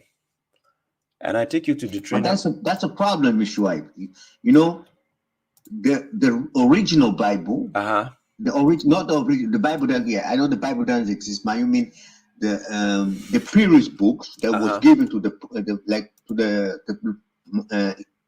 to Musa and to Isa, they still exist because Allah would not mention in the Quran that we should believe in the previous book, and the books they not exist. How you know? You don't so understand. The books, they must be somewhere. But you don't understand me. If God says you should believe, if I believe in something, I don't need to see it to believe. Do I need to see something before I believe? But when God tell like in Surah Bakkah, but you are not answering my question. I said, do I need to see something in order to believe? No, you don't have. Thank you. So he says you should believe. Did he say you should follow it? It's a confirmation. Of what? God says it's a confirmation of what we have now. It's the Quran. But it's a confirmation. So now if God says it's a confirmation, do I need to see what is in the past to believe the Quran? You don't. Of course, you have to believe it, but you have it exists because God mentioned it. And where does it exist? Where is it? And also, God, like sometimes he tell the Jews, to follow what's given to them. Where does it say that? The books, they still exist and they still exist. No, wait, let me tell you. According to the way it was sent in a pure form, not in a like they make translation after translation after translation, you know. Let me help you out. The Torah, the Zubur, the Injil, they still exist. Where is it? They're somewhere, but they still exist. Allah, why is Allah say we mention to able to believe in them? To mention to who? They don't exist. Mention to who?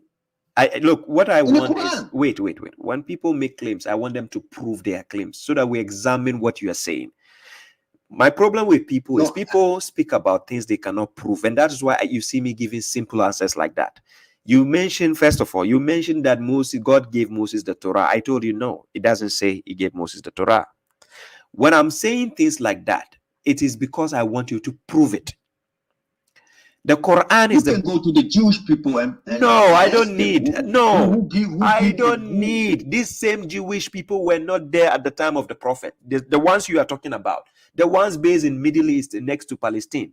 It was formed in the year 1948. They weren't the Jews the prophet met. I don't mean those kind of Jews. So which Jews? Okay, who are the original Jews? Who are they? The original Jews who was given, the followers of the, and I say, who are they? Distance of the Jacob. No problem. That's what I'm talking about. Where can we find them? You can find, it's in the Quran. I find them in the Quran. Okay, so that I'm following the Quran. Yeah, but they, you know, it is clearly that Allah, when it's all about Surah Bakkah, about the distance of Jacob, they are the Israelites, and it's a nation that we existed. Thank you. No? Israelites are not the same as Jews. Jews is based on a cult, a religion, a creed. When we say Israelites, we are talking. I mean Bani Israel. Bani Israel. You are talking about the descendant of a lineage. Exactly. So yes. that is not about Jews. I think sometimes people confuse with that, but I think, yeah, what you get my point. I got your point. I'm trying to help you because I have audience also watching. So I'm dealing with nothing but the truth. I say things I can prove. I don't want people to tell me things they cannot prove. It confuses the narrative. That's what I do. But you know what it confuses me is when God speaks about previous books, you know. And when you ask like the scholars, because I'm not a scholar, I don't even come to near to the scholar, like even I'm not even educated, even near to, I mean, you know the Quran, and that's why I like to watch you, because you know the Quran, you know, and that's why, you know, in that subject I can ask you about it, because Allah, when He speaks about previous books, it means those books, they existed before. They still exist now, and they still are going to exist in the future. They don't. Allah mentioned them. They don't. For us to believe in those books. They don't exist. If they exist, what's the purpose of the Quran? But sometimes Allah will speak to the Bani Israel, you know, to believe, like you know, like to believe in what was given to them, you know. I mean, I know you know some verses, you know the Quran better than me, but you know when Allah always tell the Jews, you know, to believe in what was given to them. Stop saying Jews. Stop using the word Jews. Oh, the Bani Israel. Let me help you out. But let me help you. But I think you know what I'm talking about. Oh, if God says some, I know. In those books, that means those books still exist, and we can see. You have don't misquoting. Who follow those please books. You have the stop. So-called Bani Israel who follow those books. Stop. And they still exist. You know what I'm saying? Stop misquoting what God says. That's what I'm trying to stop you to do. I'm stopping you, but you are still repeating yourself. Quran chapter 17 verse 2. Look on the screen. Can you see my screen? Okay, let me see. Yeah, I can see. It says, for we gave Moses the book and made it a guidance for the children of Israel. Did he say, I made it guidance for the Jews? No. Okay, thank you. You correct me in that. You are okay, right. So we made it a guidance for the children of Israel that do not take a representative besides me. So it was out of the children of Israel, a group was formed this group started calling themselves Jews. It is the same out of the children of Israel. We have a group who call themselves Christians.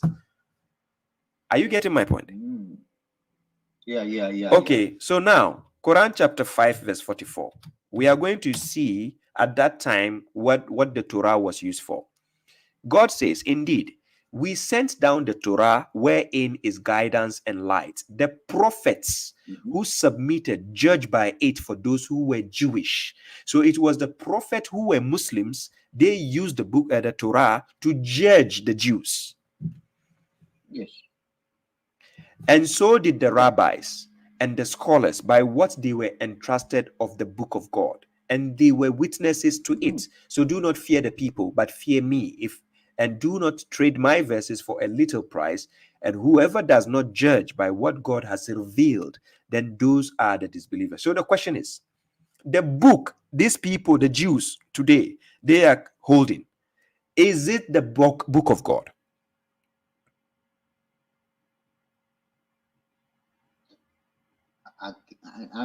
I cannot know because it's not like you cannot know. It is not the book of God.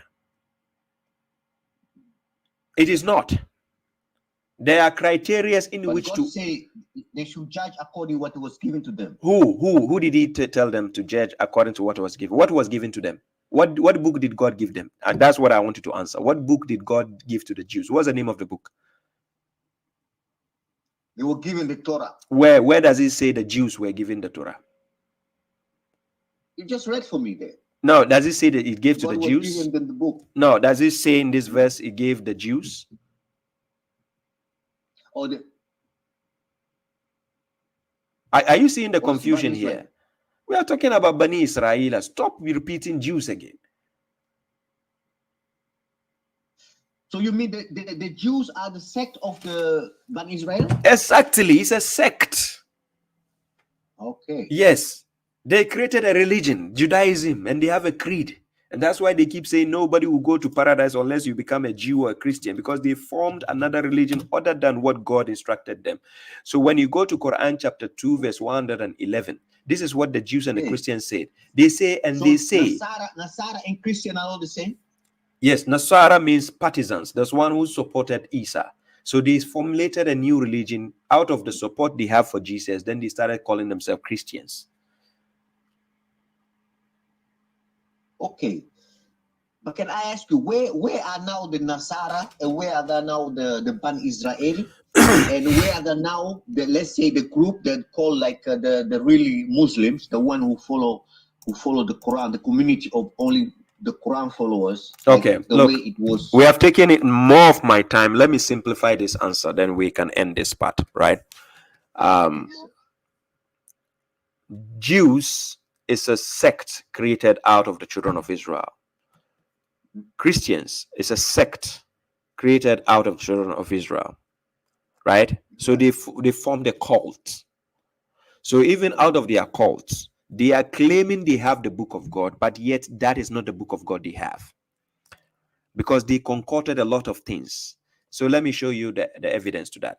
They will tell you they are holding the book of Moses, but the book they have is not the book of Moses. And this is the evidence. Quran chapter 6 verse 91, it says, and they did not value God with his true value when they said God does not reveal anything to a human. Say, who revealed the book which Moses brought as light and guidance for the people? You put it on sheets of paper, manifesting it and concealing much. You were taught what neither you nor your fathers knew. Say God, and then leave them in their waging playing. Again, Quran chapter 5 verse 14. This is what it says. It says, and among those who say we are Christians, we took their covenant, but they forgot a portion of what they were reminded. So we have incited antagonism and hatred among them till the day of resurrection.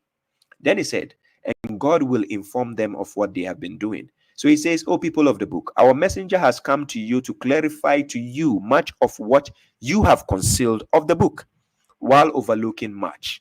There has come to you from God a light and a clear book.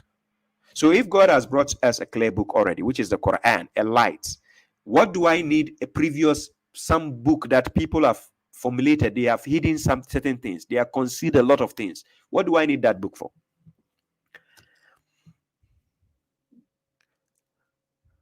Sure. Okay, it's true. Actually, I got your point because we have the Quran now. Thank you. So, thank you. So yeah, the Quran is no, here to yeah, expose. It's here to expose what they have done. That's why they gave it a new name: Old Testament, New Testament, Tanakh, and so on. God never revealed a book called Tanakh. Where does it say in the Quran a book called Tanakh? So they formulated a new book. You understand? To the extent they have to create a book called Talmud. Where does God mention Talmud here? Nowhere. So when you keep using the word Jews, you are confusing the narrative. The Jews are only a sect. They created a religion out of the children of Israel. I got you.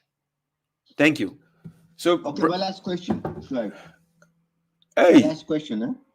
Okay, no problem. It's okay. I mean, like our background, most of our Muslims, they come from the Sunni or Shia or whatever.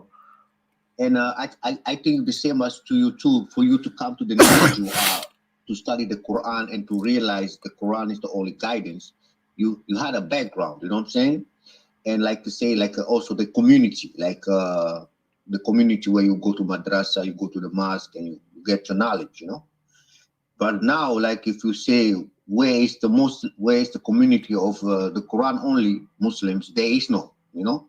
Even this knowledge came to me now when I started in the internet, online. Before that, I didn't know something as did exist, you know? Mm-hmm. And I started, I think, with the movement of Rashad Khalifa, you know? So when we start, okay, the Quran is the only message we're supposed to follow and not those other books, you know? Without the internet, I supposed to be following the same traditional Sunni religion, you know? Okay. So what I'm trying to say is, as this movement, I think it existed before, but what happened to it, you know? Because it's like it disappeared. The other madhab took over, you know? So what happened to the people who only follow the Quran? Because I never hear about them before. Quran chapter 6 verse 116, God says, if you obey most of those on earth, they will mislead you from the way of God. So the reason is they are following assumption and they only guess. They keep guessing. So in every generation, majority of the people always follow what is wrong. In every generation. Are you getting my point? I get it. So Quran chapter 43 verse 78, God says, we have brought you the truth, but most of you hate the truth. So in every generation or in every place you go, majority of the people, they don't like the truth. So it's always a minority who follow the truth. So God knows we will come to the age of technology where the truth will now spread and reach the masses. Back in the days, we don't have the data, which will give you data of, okay, here are Quran Islam followers here are people talking about Quran here. You understand? But now we have such. I'm based in Finland, but look, I'm reaching everybody from all over, all the corners of the world. Are you getting my point?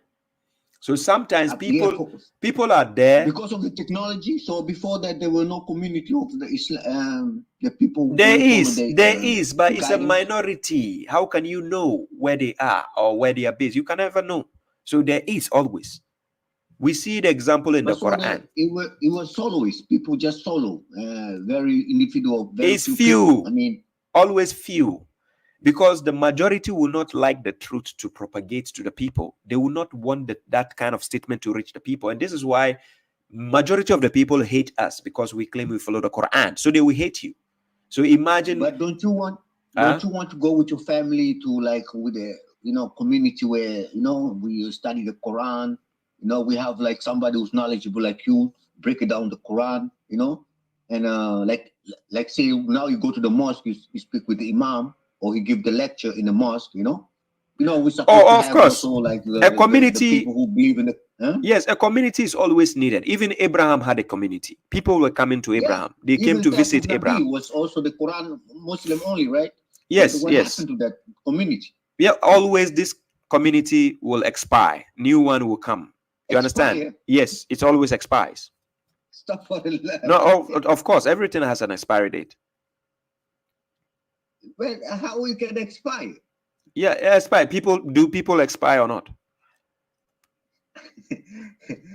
But I mean, how they can expire, and that is the real Islam. You know how it can expire. No, because God is alive. God will always make sure his deen stand. But I'm talking about the people who expire.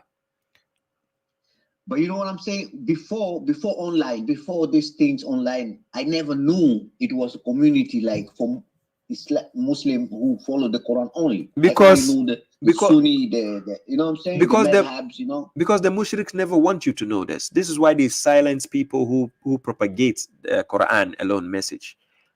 You understand? So the internet, God knows there will be a time like this where the internet will reach everybody in the world, where people will get to know about God. You understand? So you say Allah use the technology to let the message come to the people. Of course, didn't he use Fir'auna to protect Musa? Is that a problem? No. I don't mean it's a problem, but you know what I'm saying? It's not a problem. Like, he even used like Fir'auna. You have your family, right? You wanna go to the mosque, let's say, where it's based on the like Quran only. Like you have like Imam there, you know, teaching the people the Quran, you know. No. I'm not. Look, I'm leading people to know what the Quran says. I'm not saying I want to be an imam of a community or a place. No, I'll love to teach. Wait. You need people like that. Wait. Now we are going to a personal conversation. You need people like that. But that is why I'm teaching. But you know what I'm saying? Yes, but that was why I'm teaching, so that people who take up the knowledge who can take that mantle. My duty is to teach people, and then when they know enough, they want to be leaders of communities. Look, every generation, a community needs a leader, whether you like it or not. Every community needs a leader. But this is what God suggests. Let me show you what God says. In Quran chapter 3, verse 104, God instructs the believers to do this. If we do it, we are going to be very successful. He says, let there be a nation of you, the believers, inviting to good, calling for kindness, and forbidding abomination. And those are the ones who will be the successful.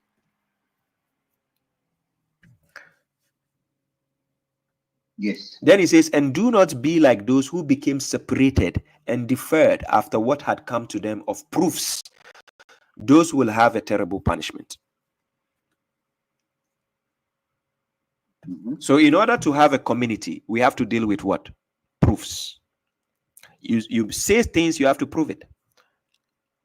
Exactly, but you know the Quran, you know, and you know how to break it down, the Quran, and you know, you should put the role as a leader, and you know, and start a community. Like, no, you know, let me tell you, starting a community is a big responsibility, and it doesn't take one person to start a community. For instance, I have I'm not saying that, you know what I mean, but you know what I mean, like in like the place I'm living, this city I'm living, I would like to go, like you know, to meet with other people who have the same mindset. Sure. We are working on that. To strengthen each other belief and faith. You know yes, we are working on that. You cannot build a community. You That's cannot. what I'm trying to. Yeah, don't worry. We are working on that, inshallah. It will come to pass. You know, I'm working. I'm happy to hear that because we need it. You know. Yes, we are working on that. I'm working with trying to get in touch with a group from Turkey, and they have doctors, scholars, and so on, professors. That's beautiful. I'm happy to hear that. Yes, we are working towards that. Inshallah, there will be a community where we will have a bond, standing with the truth. Inshallah. And yes, it will be. Thank you, brother, for your time. Yeah, me too, man. And I appreciate for your work, bro. May Allah bless you and keep rewarding you. I appreciate that. God bless you too. Peace. Thank you, sir. Yeah. There was a last caller who tried calling me. I don't know if the person is still awake, but let me try. I wanted to go to TikTok, but here we go.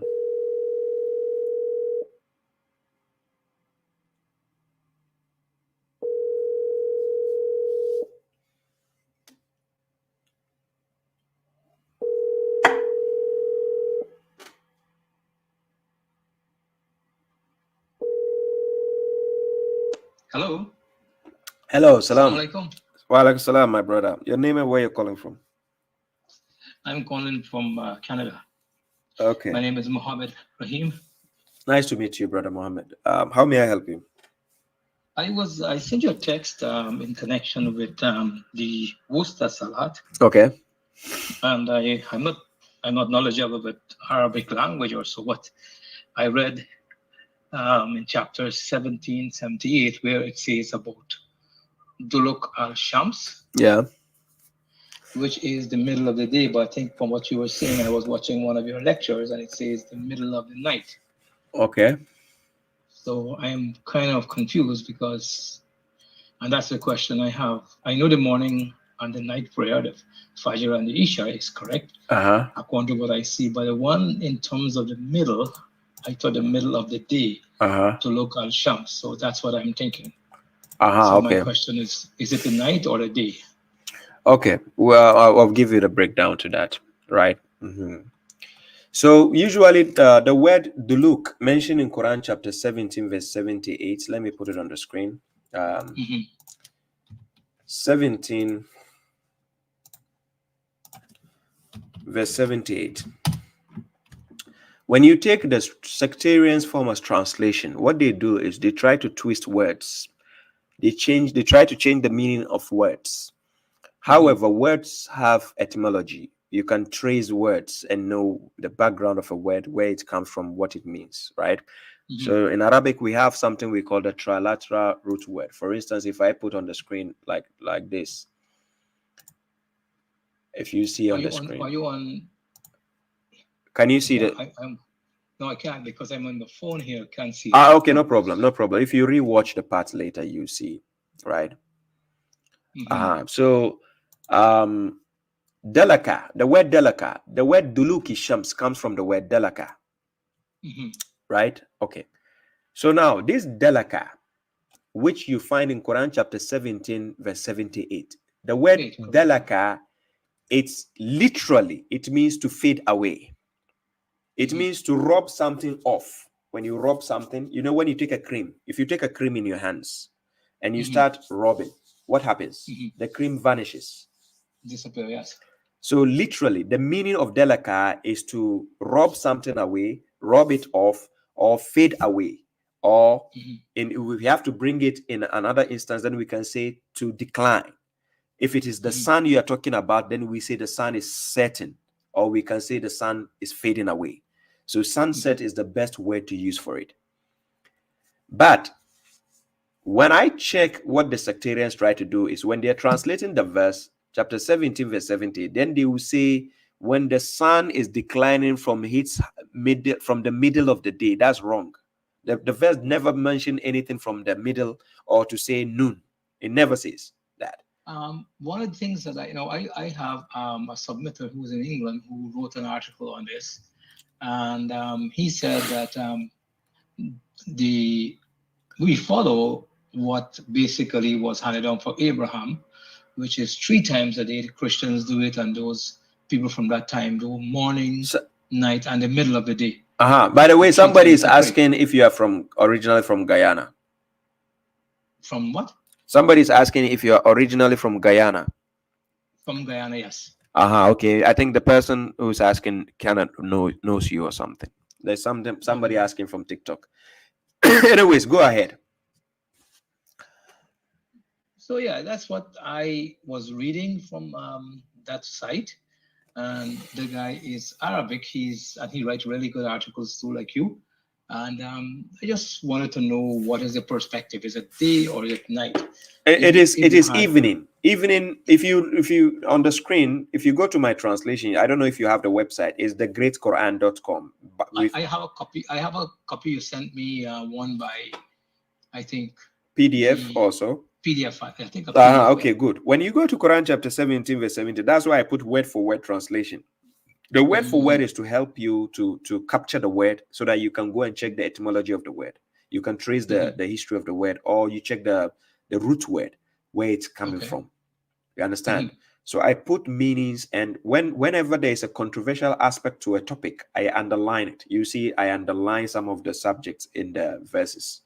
When it is underlined, it means it means pay attention. That's what I do. When I called it earlier, I was watching one of your lectures on the same you were answering some guy in America. I thought I was live in your, your stream, but probably I was not, because I was just looking at the lecture wise. I was doing a little exercise here, so it was interesting. I said, what, let me try calling you, thinking that I will get you, live in your program, right? So I'm still on live. For that. I'm on live, by the way. Oh, okay. So I'm live. So when you watch the playback, you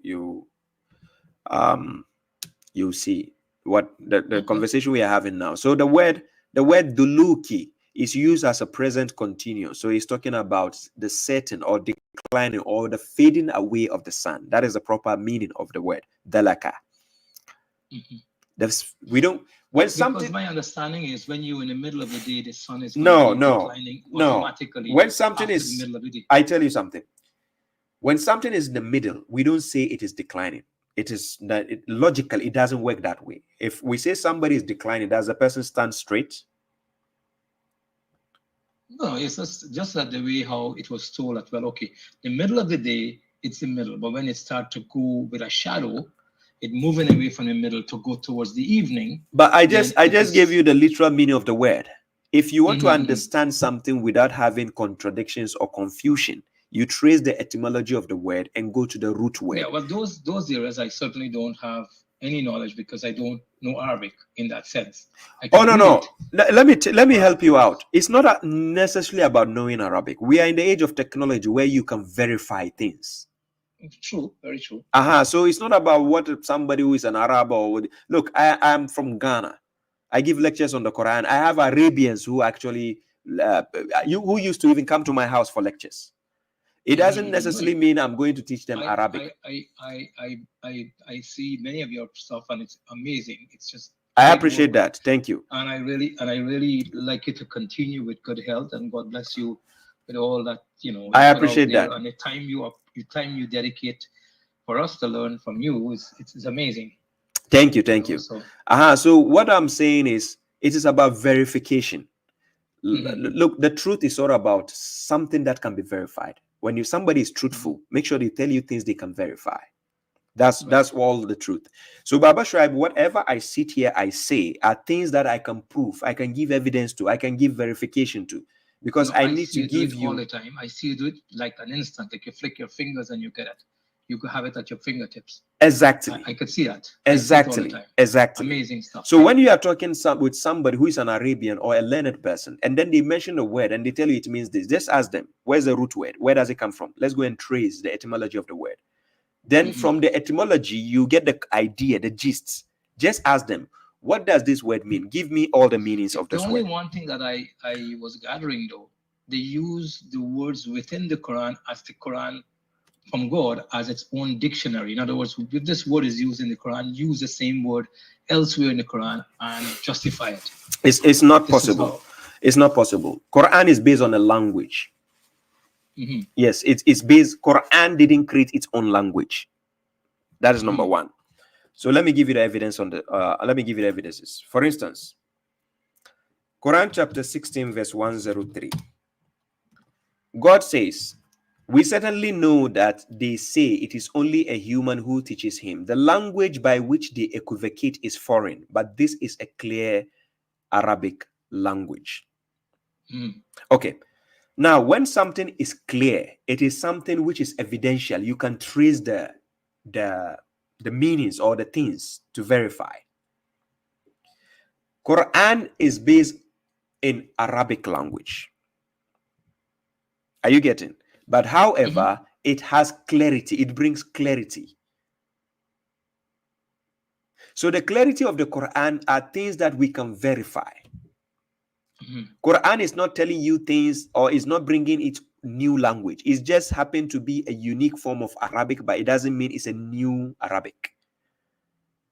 So it was revealed in the Arabian Peninsula. First of all, it came through the Arabs before it's distributed to the world. So now coming through the Arabs, it has to come in a language they can listen and understand. Yeah, sure. You understand? Just that I just try to see if this is something proven that it's night or day, so at least I could get a good understanding of it. But yeah, like I will go and revisit it and learn from you and look into those verses a little bit more, and check and see where it will lead me to. Exactly. And you verify. And let me tell you one tip. One tip is when you take a word in Arabic, you have to understand we have two versions of Arabic. The Quran being the third one, but it is unique own. But there are two versions. We have the modern standard and we have the classical Arabic.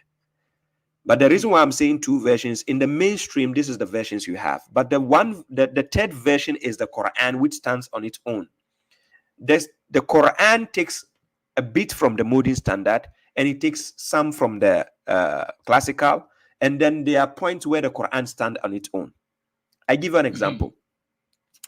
For instance, the Arabs throughout time, they've invented the certain aspects of the Arabic, the grammatical rules just to favor themselves. You see, when you ask an Arab,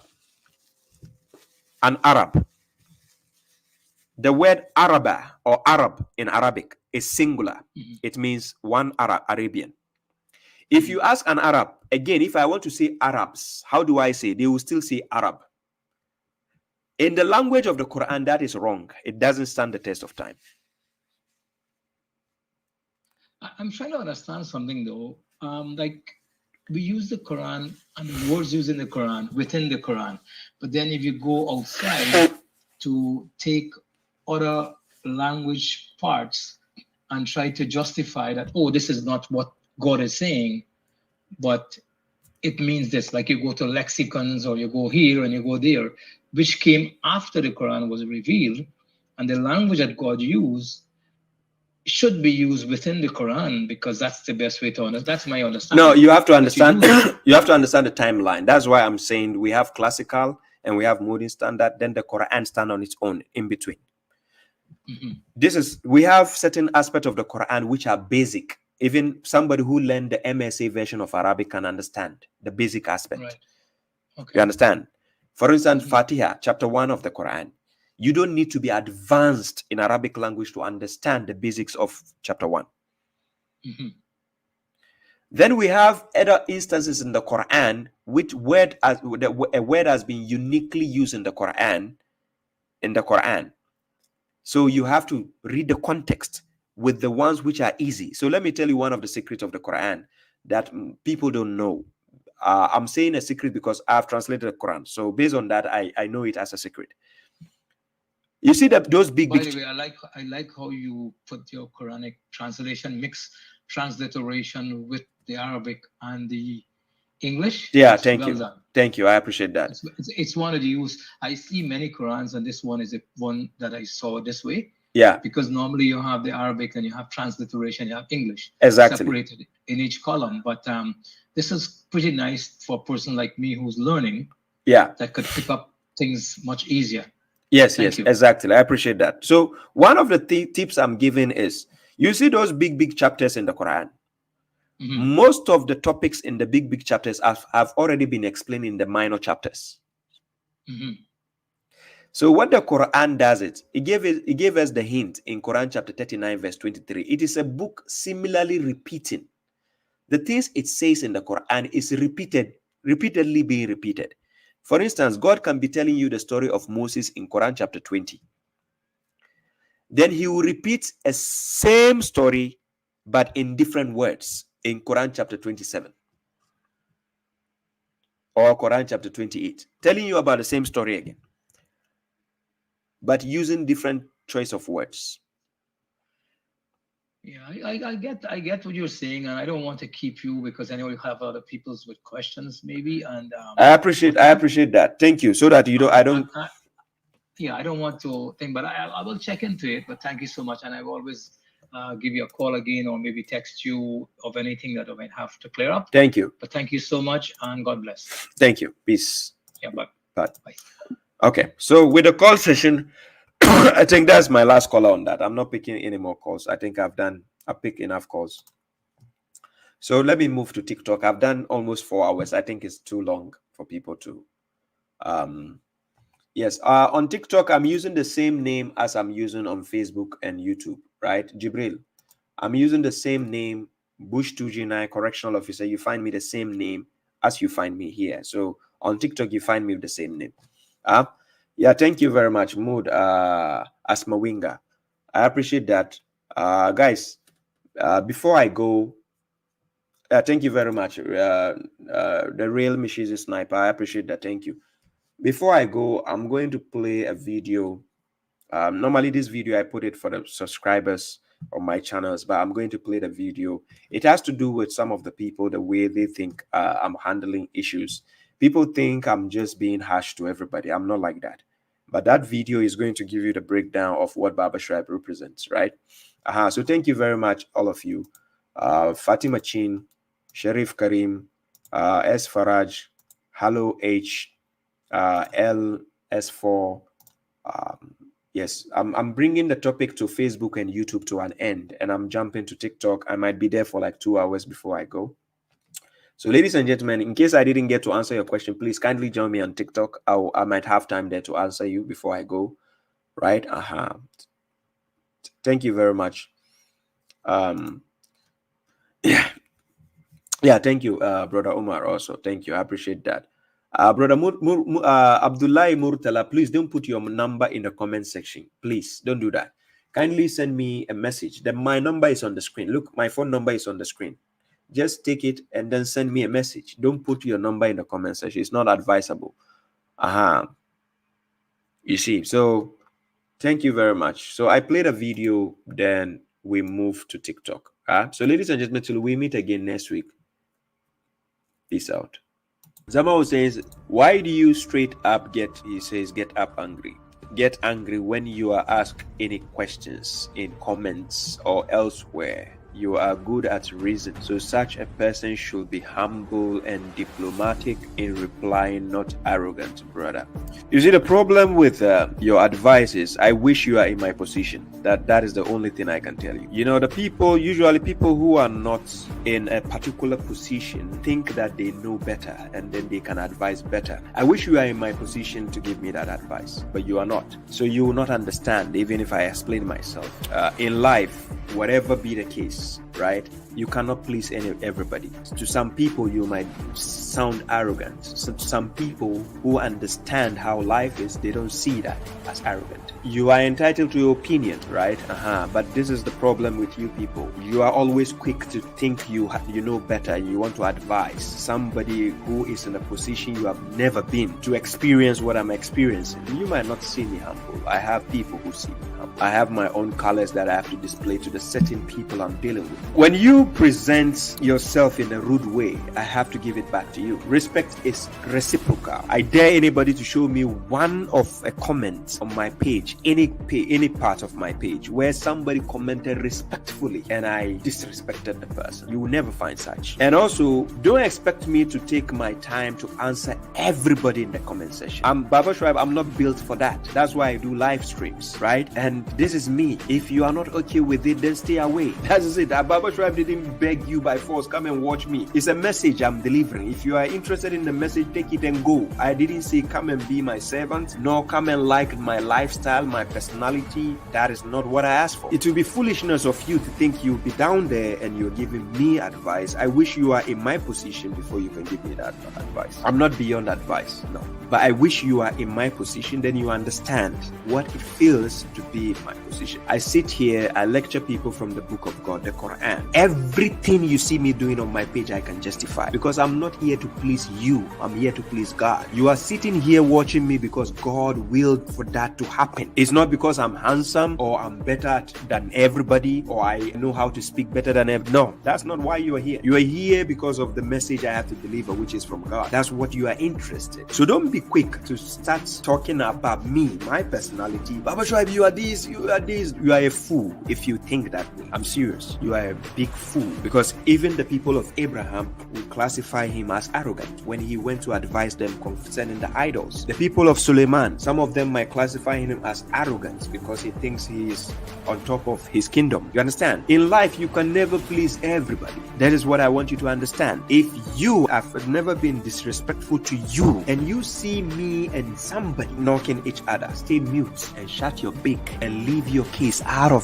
whatever is happening. This is some of the foolishness I see some people interfering in issues which has nothing to do with them, and then they take it up to themselves. If you come and I'm dealing with criminals, just shut your beak, take the part of the message you are interested, take it and go. Leave me with the criminals. If you see me dealing with the hypocrites, shut your beak, leave me to deal with the hypocrites and take what you came for and go. Don't think you will be in the comment section giving me advice. I dare you to set up a platform and try to be in my position, and then you understand what it feels like dealing with people around the world. You can't please everybody. So pay attention to that logic and stop acting like you know better in the comment section telling me how to be Baba Shrine.